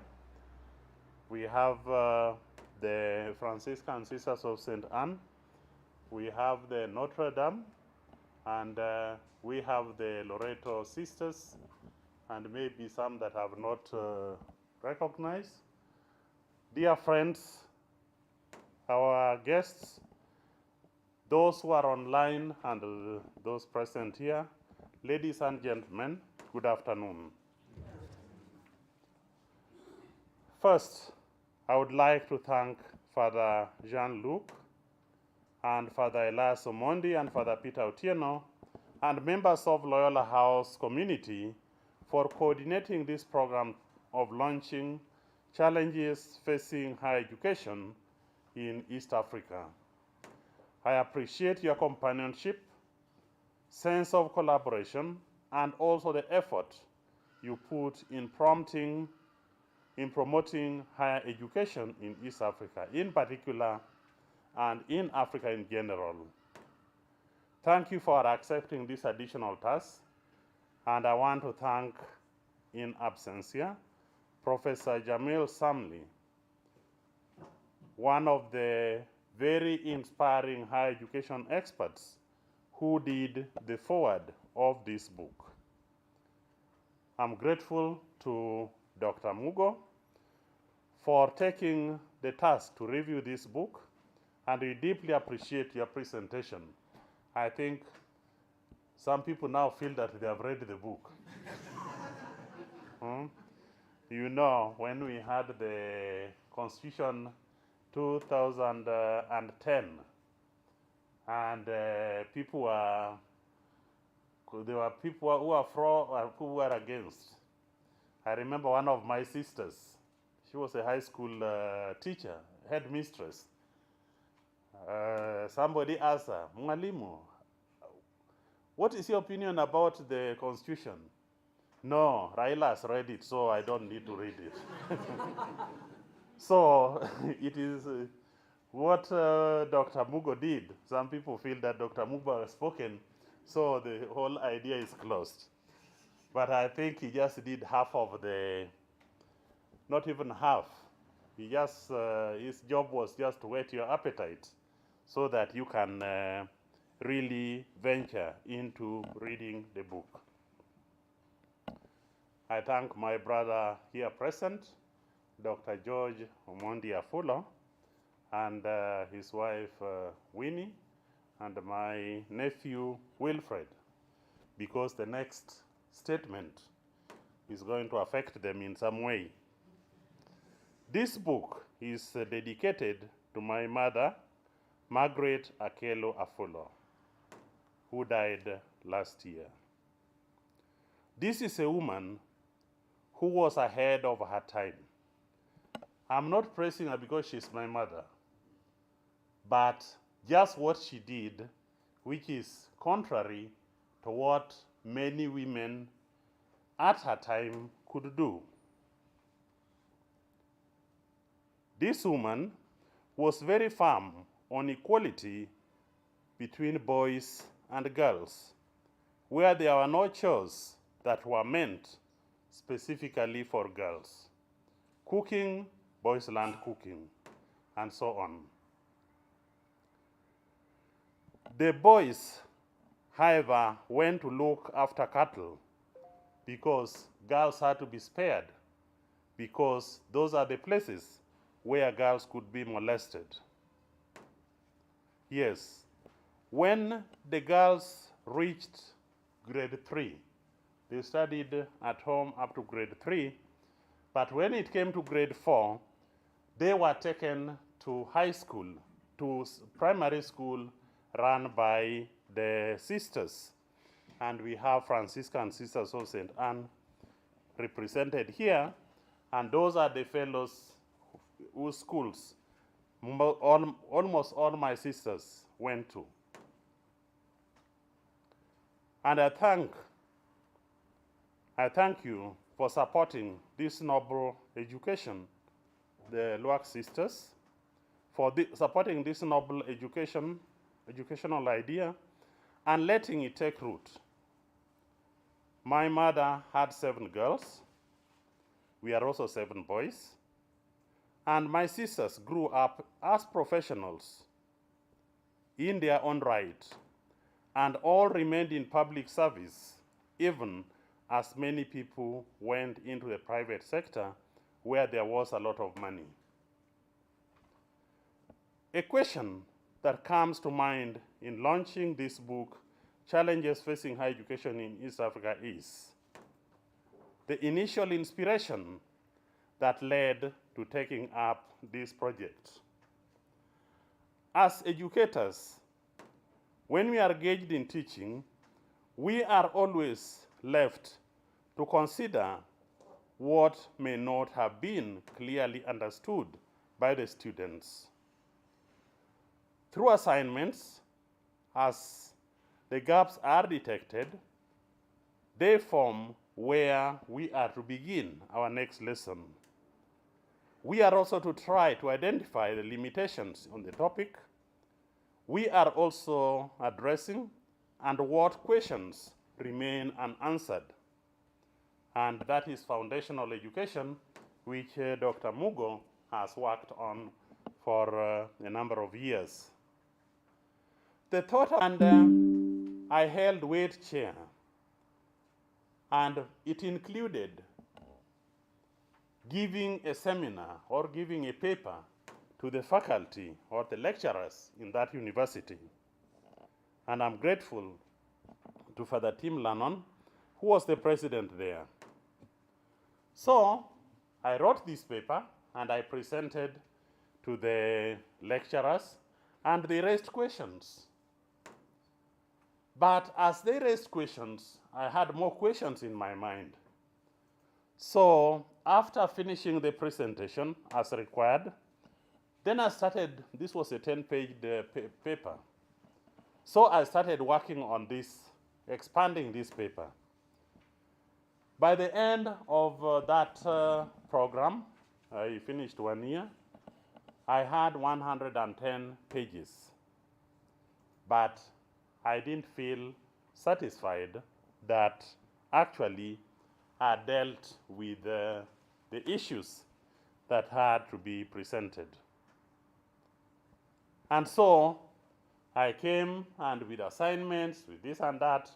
So there are occasions when the work could just be there, but the thinking or the processing of what the issues, questioning did not stop. So in the book, one of the great insights was the historical foundation, which Dr. Mugo emphasized. The historical foundation of Kenya, Uganda, and Tanzania. Diverting a little bit, the colonial government in London, because this was all British, the British government, the colonial government here, the white settlers, and the local people. There was this tension between the groups. There was goodwill with the colonial, with the British government, there was limited will with the colonial government. There was resistance by the settlers because they did not want their privileged positions taken by these locals. And they were locals who also had their issues. World War I came, World War II came, and the locals became more enlightened, some became more educated, and there was tension between the US and British when some of the Africans went to the US for education.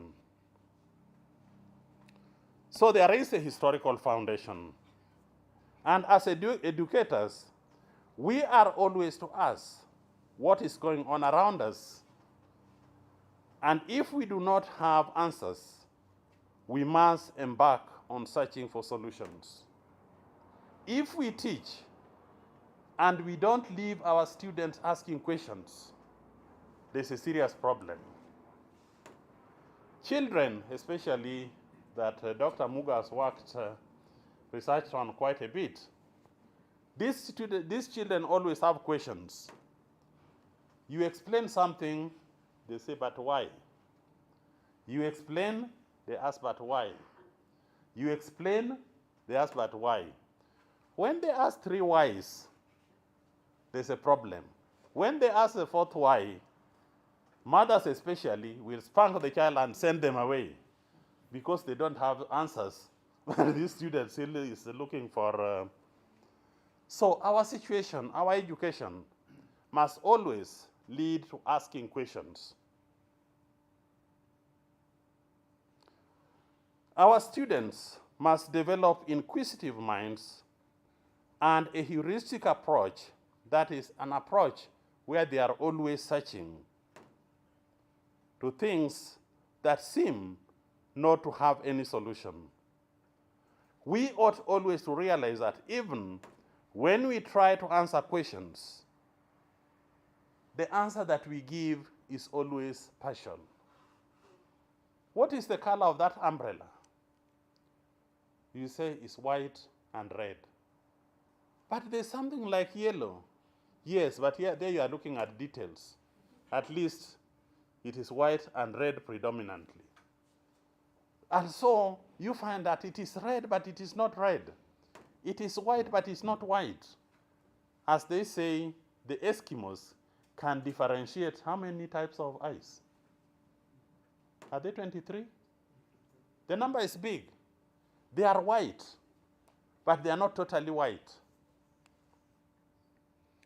And so we must continue having our students build that attitude, inquisitive attitude, where they continue asking questions, and they have to be stretched.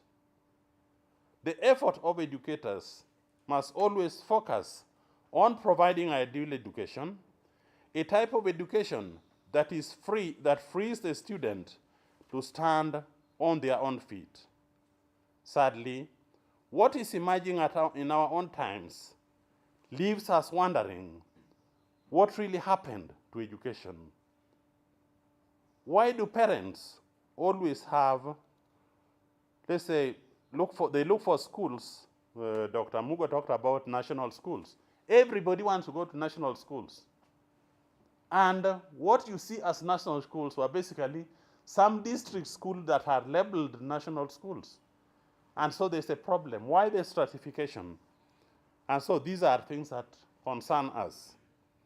You have university students, or you have examinations in secondary schools. Why is it that there's a lot of leakage of examination in secondary school? Professor Magoha tried to address this matter, but it's not totally gone. They go to the university, they have something called Mwakenya. Mwakenya were the political papers that could write some things bad about the government.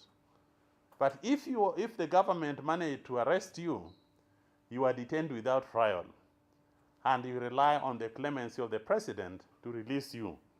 And that clemency didn't come that easy. And so the university students, when they have examinations, they have these, they copy their notes, they put in their folder, and when they are doing examinations, they copy.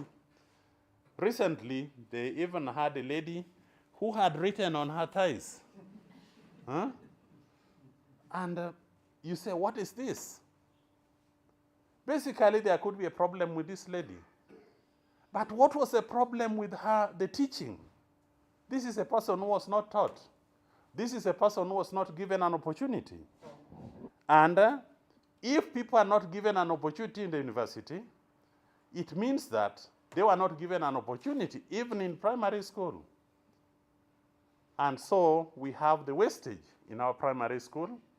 We have the wastage in our secondary school because a few people pass.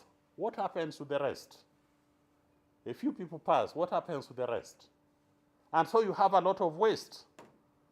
And these are not people who are counted among the unemployed. They'll put them in Juakali sector, fine. But they think that that is... so there are a lot of things that we have to do. So a journey into challenges facing higher education assisted me to understand the establishing of education, that establishing education infrastructure and higher education in particular is not an easy venture. There are resisting forces that create obstacles in every move, and they do not want any progress, and they do not entertain any change. They are vested interests that border solipsism and self-centeredness. There are inward-looking attitudes which prevent progress in realizing educational ideals. This process led me to realize that though governments over the years have established commissions, which Dr. Mugo referred to review particular areas of policies, the composition of these commissions is a problem. The membership of these commissions, these people have vested interest, and some people think that they are protecting a constituency.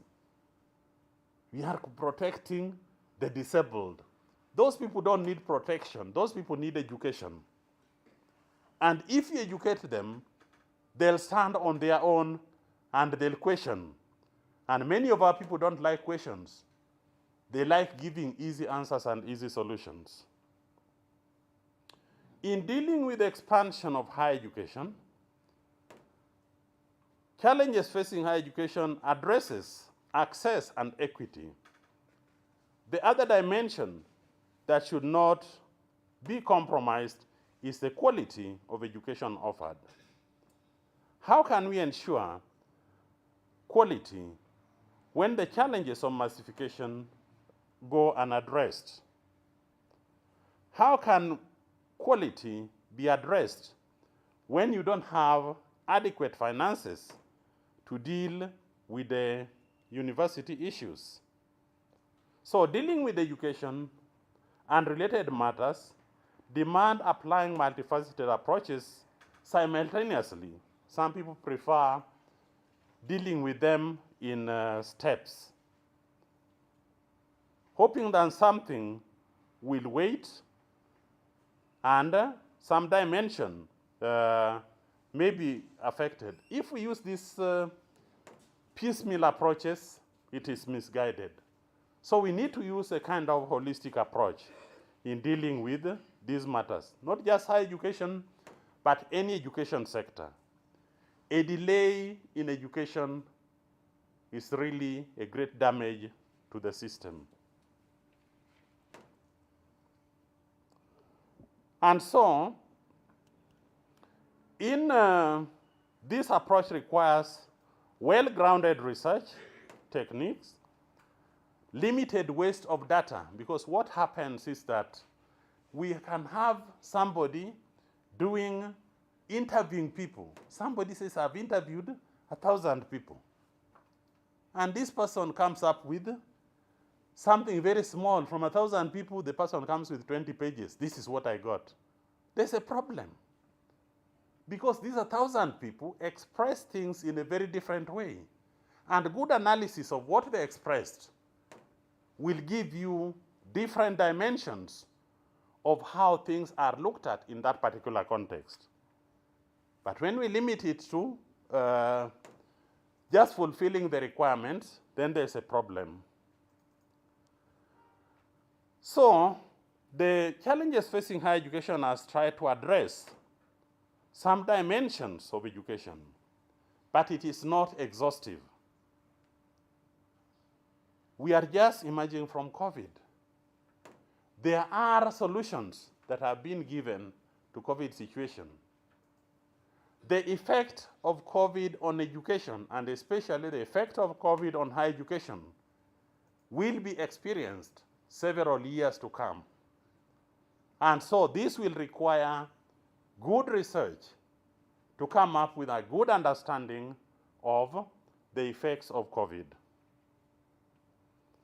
So we ought to keep our eyes open and our ears open so that we can detect movements that are going on around us. My dear friends, we are launching this book not as a completed project, but as a beginning or raising questions that touch on historical, sociological, political, cultural, financial, economic, and religious influences, just to mention a few, how they affect educational undertaking. These are efforts that may be regional, as we are dealing with East Africa. They may be national, taking each of the countries. They may be international, but all of them affect the other, and each cannot be treated in isolation. May I once again thank you very much for coming together on this occasion. Let us all journey together. Basically, as been expressed, this book doesn't give solutions. It raises questions. And it triggers conversations on higher education. Because when we take our universities, I think Dr. Mugo will attest and other fellows will attest, we do not have in Kenya many universities that are dealing with higher education. Studies that affect higher education have not been studies. You take student affairs. These are things, you have dean of students, and people use common sense to handle student affairs. Student affairs is a professional field and requires university input to address student issues. University administration is a professional discipline that requires professional input, but that is not there in our universities. So there are a lot of questions that are yet to be answered, and we have the responsibility, personally or collectively, to work together and try to answer some of these questions. So once again, I thank you very much for your coming. I thank you very much for your listening, and I thank you very much for your collaboration. And I hope that we'll continue our conversations at this time. Thank you very much.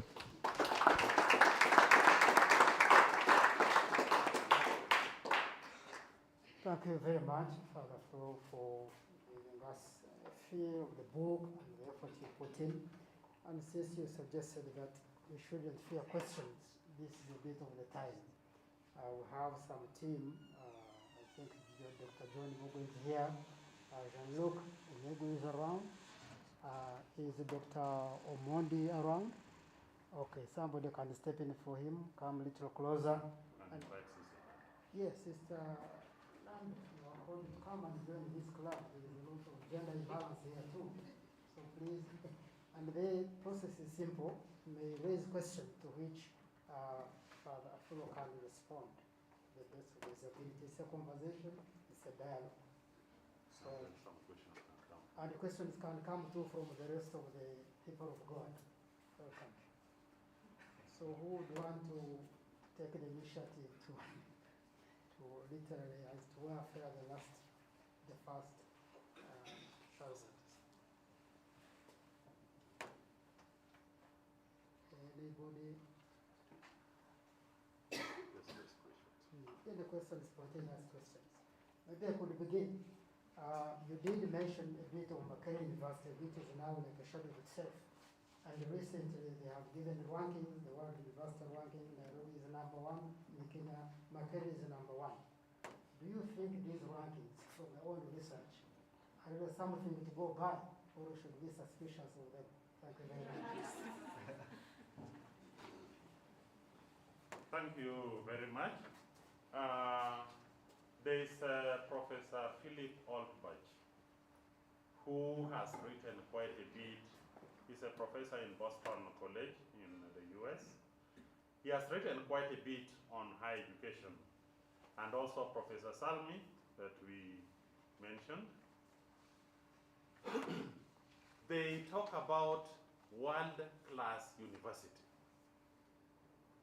They say that world-class university, everybody longs to be a world-class university. Every person who is putting up a university wants a world-class university.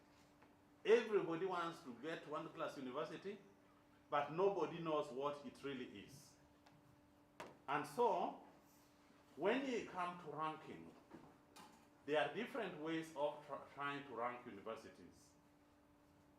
Recently, in Arupe Jesuit University, we were ranked the best private university.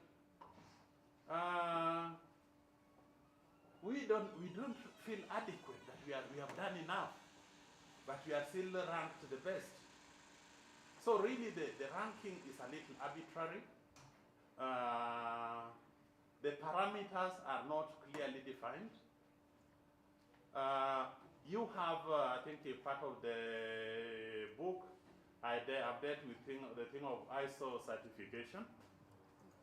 You have a university ISO certified, and you go to that university and you say, is this really an ISO certified university?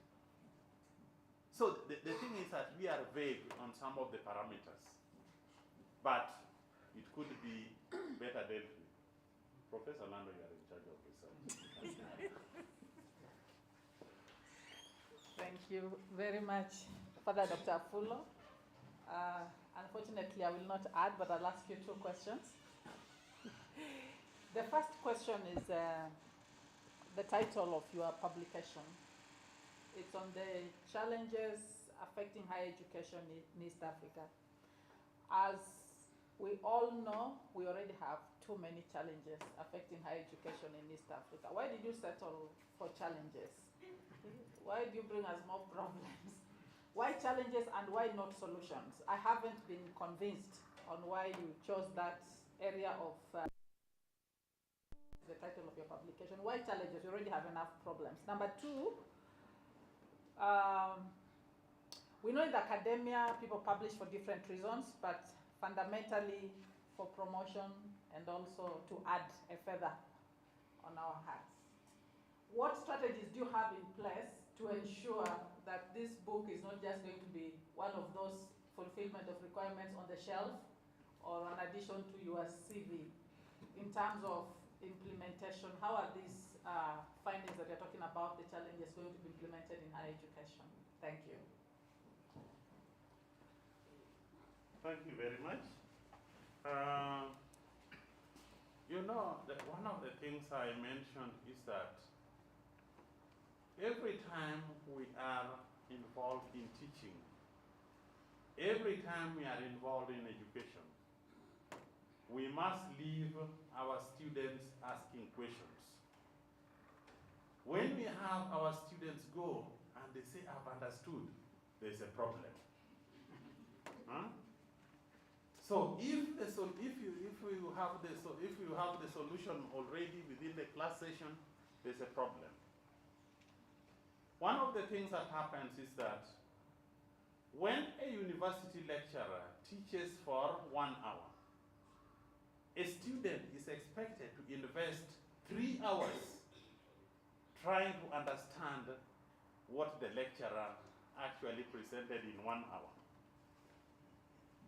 And if a student is satisfied only with what the lecturer has presented,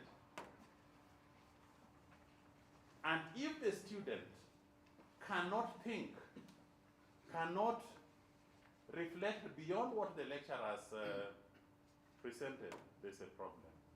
And so the challenges, it comes to what is the problem? When you study the New Testament, I think Father Cyrus Mwangi is there. When you study the New Testament, especially Synoptic Gospels, one of the questions is, what is the problem? And so you have to try to dig through. Questions give rise to reflection. Questions give rise to new ideas. And so a person who does not question will have problems that they'll be absorbing only what they are given. I'm not answering your question, but I'm just raising problems.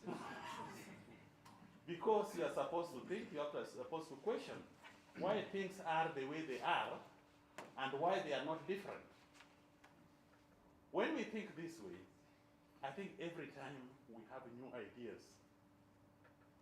And when we have new ideas, we'll have some development. There is one of the, it's a theory of education that is being advanced, and it's something that I'm passionate about, the heuristic pedagogy. When you deal with heuristic pedagogy, most of you did physics in high school. And when you did physics, you had this thing of Eureka can. Well, Eureka can is a can with a spout. You fill it with water, and then you can put a body inside, and the water will pour out. Then you say the volume of the body is equal to the amount of liquid that is displaced. But it didn't come that easy. It came with Archimedes. That's the Archimedes principle. This man who was bathing and he found that water was pouring, and then he went running naked, Eureka, Eureka, Eureka, which means I found it. So our responsibility in education is to continue finding. So if you are satisfied with what is there, there's a problem. And so that is why the challenge is.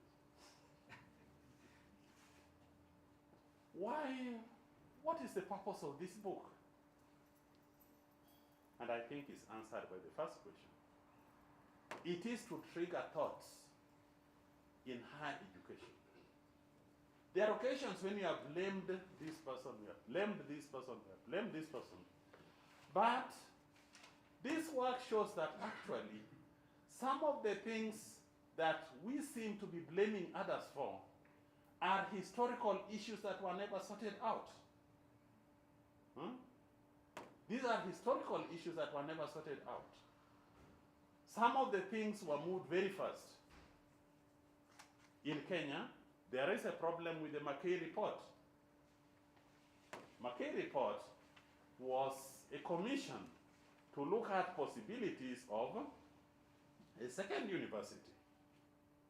It wasn't even necessary because before President Moi came to power, going for A-levels, finishing secondary school and going for A-levels was like going to the university. And President Moi moved around. He moves here, he sets up a high school. He moves here, he sets up a high school. He moves here, he sets up a high school. And politicians were clapping, policymakers were clapping. They did not know, they did not realize that a problem was being caused. Moi came to power in 1978. Mackay was brought in 82.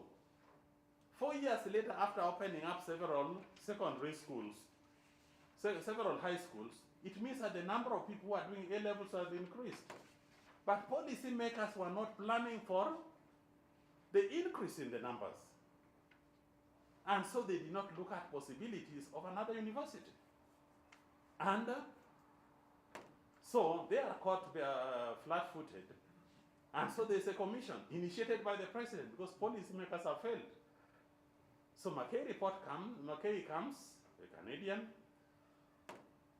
It comes with the change of education system. And that is another problem that we have. You do not change education system by adding a number of years or by changing name. Now we have CBC. You don't change education system by simply, it is like painting your house another color and you think that the house has changed. It has not changed. The size remains the same. The furniture are the same. So these are some of the problems that we encounter, that our policy makers are not reflecting on what problems we are being generated with every movement. You have the COVID thing. There was a study on education at time of emergencies. But COVID caught everybody unawares. And so you find that time has been wasted in catching up with the number of, with the academic calendar. So basically, the book is supposed to generate questions. And students who read the book, they are supposed to ask more questions. They are not supposed to come with answers. They are supposed to ask more questions. And when they ask questions, they are supposed to try to respond to them. And when they respond to them, they generate more questions. And so we become a thinking team, a thinking nation, a thinking region, and so thinking students. That is what I can say in this. Thank you, Dr. AFULO. I think it is unfair to make just a few of us speak. And maybe we can turn it to the people that are here and also hear from Father Jean-Luc whether there are any questions emerging from the online audience. But I think there may be a person who is seated here and would want to bring more tension or raise more questions into this so that we enrich the conversation. And hopefully from here, we'll have added to the number of challenges that are raised in the book. I don't know whether anyone would want to give it a go. Father Jean-Luc? Yes, there is a big question online. So someone is asking, with the failed massification of university education in Kenya, it appears that the government is working on a strategy to close on the performing universities or merge them with better performing universities. One, with Dr. Orobato's observation that so many children do not even get through primary school, surely it is a better idea to open good primary and secondary schools than more universities? First question. Second, what needs are there for quality Catholic higher education in South Sudan, Tanzania, and other countries in Eastern Africa? Does the book address these issues? Okay. I think it would be great to have someone else answer, including a professor here who came to raise questions, maybe in so that we support Dr. AFULO in this conversation. I don't know whether there's anyone who would want to respond or talk to either those questions that are asked or just add an additional way of thinking into this. Yes.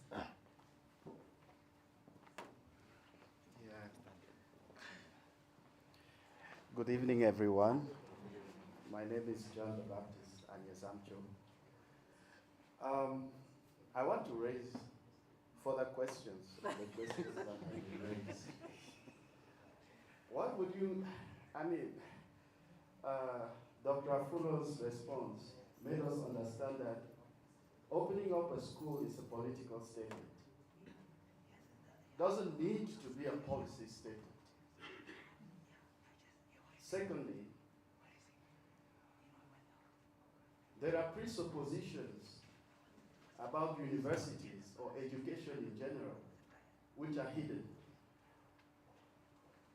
And as long as we don't know what are the presuppositions, we may assume that somebody is right or wrong. So, even as we make policy, or as we state policy or intention to create a university, if we don't know what are the presuppositions, we cannot justify or condemn the intention of the person starting a university of higher education. And my last point, if we intend to discuss about higher education and we have to cite any higher educational institution, do we know what is the positioning of that higher educational institution in the general society? Because if the school itself doesn't know how it is positioned, what is its value added to the society, then it is difficult to even evaluate that school in the first place. Why do I say this? Because some people go to school for a university degree because they need a better job. Many schools are valued like a good educational institution because when employers see that university on your CV, you get a job. Has nothing to do with what you have studied, which leads to cheating in exams. So those are my further questions.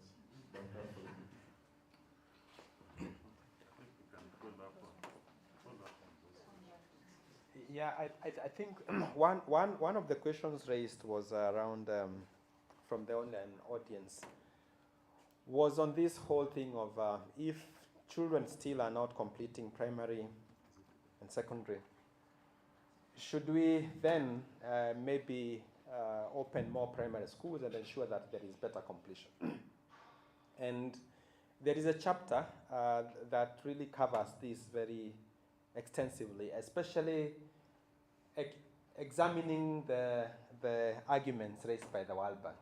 There's a scholar called Posco Paulus, who started as of, I think, 1998 at a 204 book, and he's still active as a long-term career person at the World Bank. And looking at where do you get returns? Is it more by investing in the foundation, like primary education, or secondary education, or do you invest in the university? And even what AFULO covers is that even the World Bank itself has been shifting goalposts. The advice in the 1980s, for instance, was focused more on the base, because the social returns of education are better gained when you educate the masses at the bottom. And then later on, research comes and shows that actually university education and higher education does not yield only private returns to the individual and economic returns to the individual, but that also people who are educated at the higher level are contributing to economic productivity and the development of nations. So you find these tensions all over, and in my opinion, I think we need all. We need everyone to go through a basic education, because especially completion of secondary.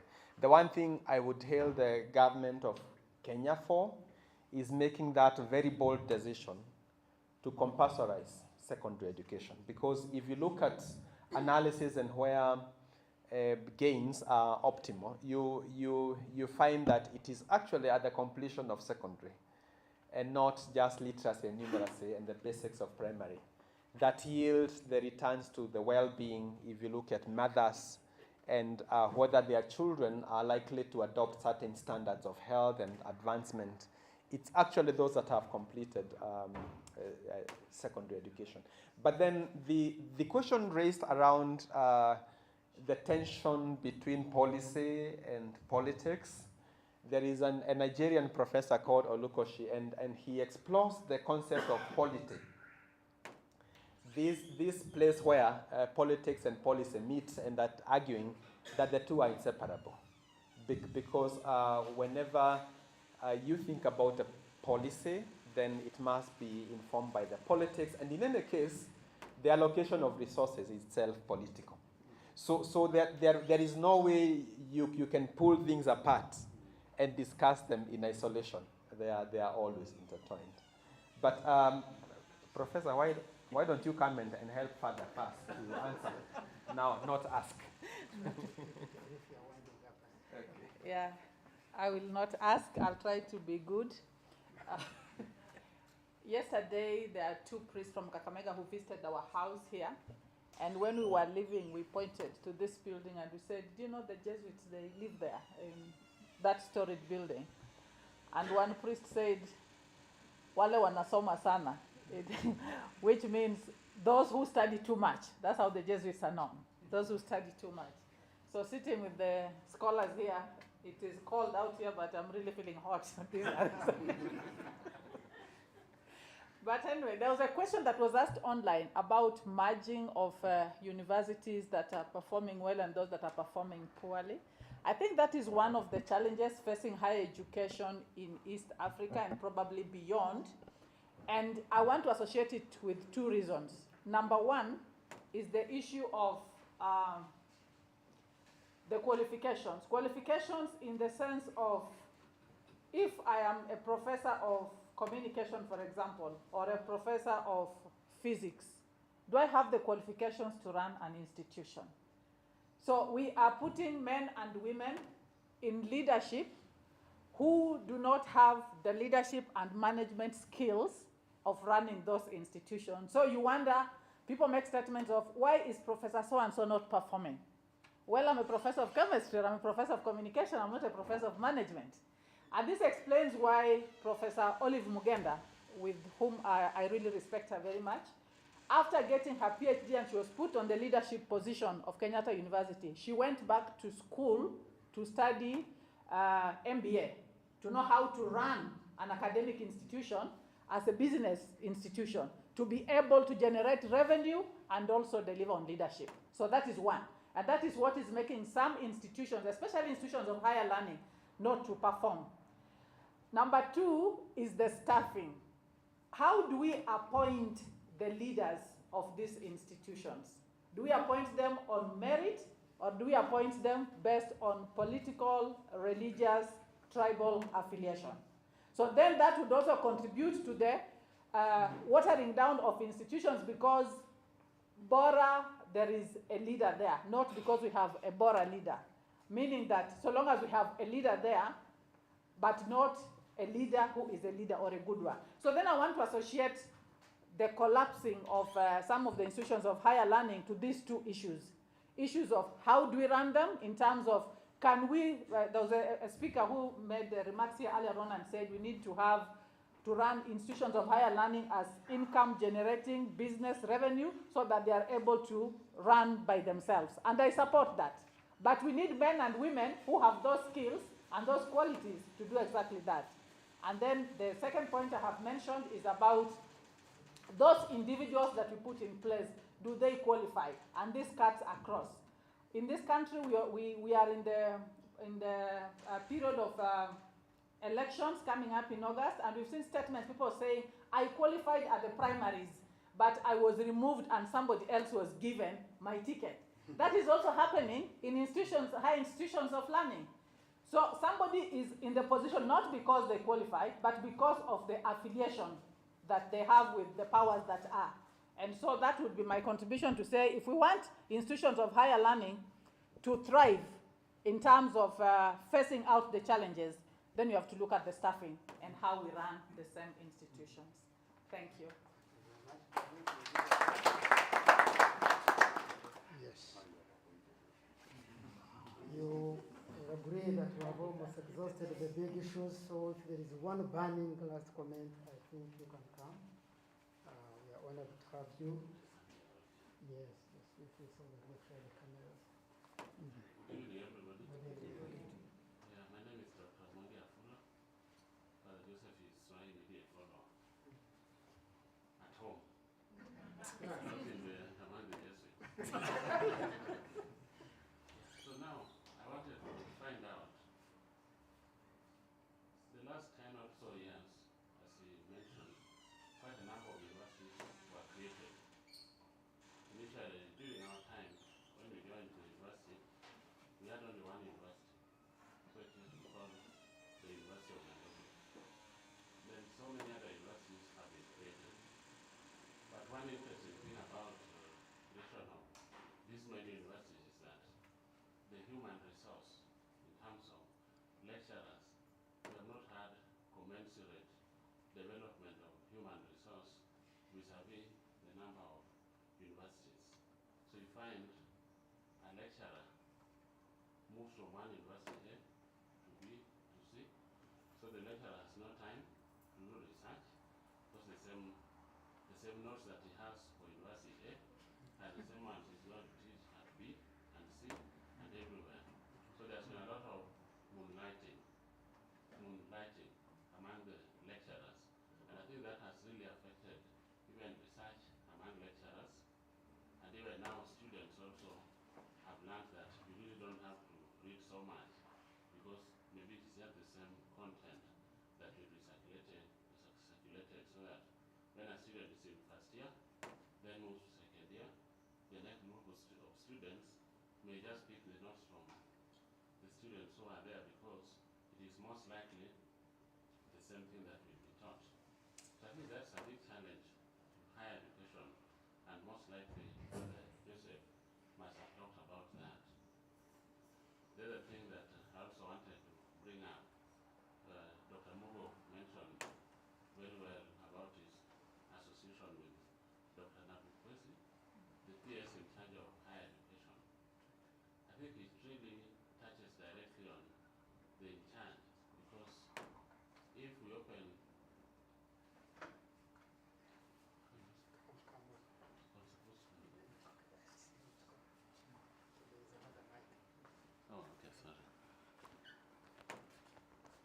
so it touches quite a bit on the policy makers, because if we allow too many universities to be opened, but we don't have commensurate number of lecturers in those universities, then I don't think that will really help us to develop in our education. And me, I'm a medical doctor, and it applies to in all areas. It's not education alone. It is in medical, engineering, and everywhere, lawyers. And that's why you find now, if you have School of Law, maybe Kenyatta University School of Law, they are based in Parklands, because University of Nairobi School of Law is also in Parklands. And I'm told there are other universities who have also bought buildings around Parklands, just to make sure that the lecturers who are teaching at the University of Nairobi, they're the same ones whom they use. And I think that's a big challenge to our higher education. So probably I would also appeal to Dr. Mugo as he interacts with the powers. It looks like you have very high connection up there. Just chat with them about, do we really need to have too many universities or too many students, and yet the human resource, people who teach them, we don't have adequate numbers, so that by the end of the day, the quality of students that come out of those universities is really, I would say, not worth it, because they are not well taught. Thank you. Otherwise, I want to congratulate Father Joseph for the book that he has written. He just told us today, he called us today, we were in Namanga, that he has arrived and is launching the book. So he said then we have to rush and attend this, and we are happy that we managed, and we were with my wife and some of our children, so we managed to arrive on time. So I want to congratulate him for putting that effort. Even as a family, they are full of family. Maybe my elder brother, Professor Thomas in South Africa, may have known, that was writing a book, but at least we were not aware. So just as Dr. Mugo was not aware, even us as a family, we were not aware. There's only one of our brothers who is very much into writing. So when we heard that he has written a book, so we were wondering now, since when did it start? I think that's a very good effort, and I want to encourage all of us in our areas of, in our professions, to keep writing, because that is the only thing that the future generation can be able to benefit from us. Thank you.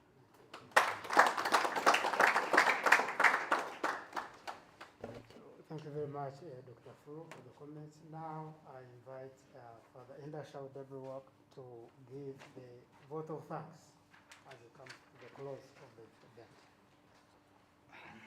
Do I need this? Don't need it. I need it. All protocol observed. Come closer. Okay.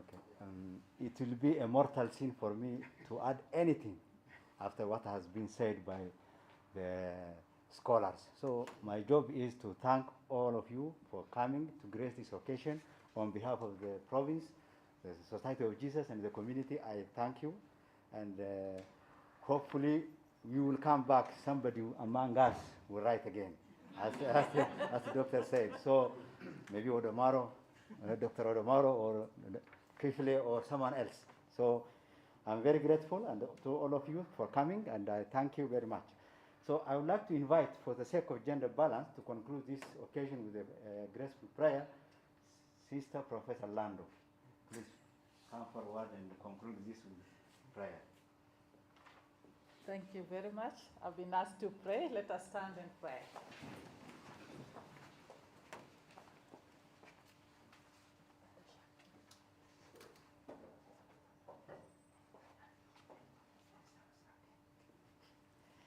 In the name of the Father, and of the Son, and of the Holy Spirit. Amen.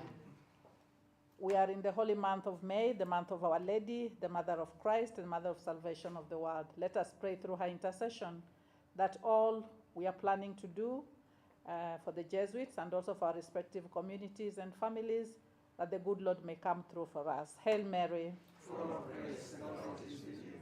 Blessed are you among women, and blessed is the fruit of your womb, Jesus. Holy Mary, Mother of God, pray for us sinners, now and at the hour of our death. Almighty and eternal Father, source of everything that is good, both seen and unseen, we stand before you this evening and thank you for the gift of life, for the gift of academic, and especially Father Dr. Joseph Afulo, whom you have called to publish this book on the challenges facing higher education in East Africa. We thank you, Lord, for that far you have brought him. We pray that this book will be used as a tool of evangelization in the higher education area, but also beyond, especially in governments and in the formulation of policies, and as a tool that will be able to help in the solving of challenges facing higher education and beyond. We ask, dear Lord, that even as we shall be leaving this place to our respective destinations, you may go before us, guide us, and grant all of us journey mercies. We thank you for our friends and family who have joined us online. We ask you also to bless them. And as we part, dear Lord, we thank you in advance for the snacks and the drinks that you have prepared for us. We ask you to bless as we share. May we get more energy to continue loving you and serving you. And for those who have nothing to eat, dear Lord, please provide for them from your abundance. We ask all this through Christ our Lord. In the name of the Father, and of the Son, and of the Holy Spirit. Amen. So, please, we have got the refreshments. Pleasure to meet you. And now we will Are you a square or Gaza? All this stuff.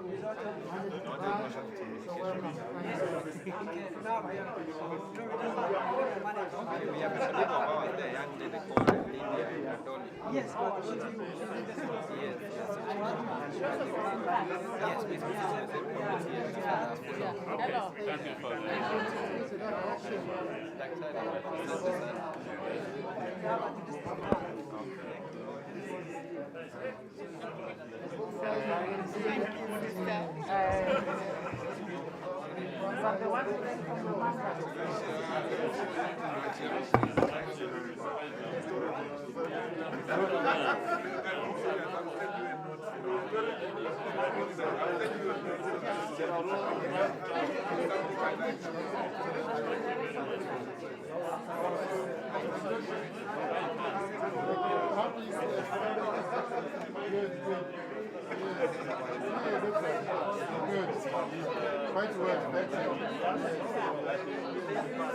Recording stopped.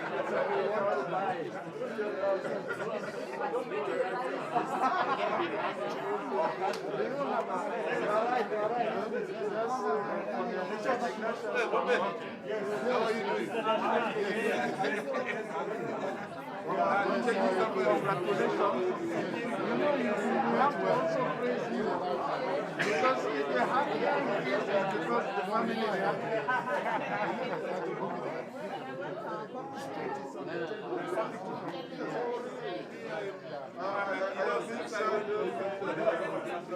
No, I mean,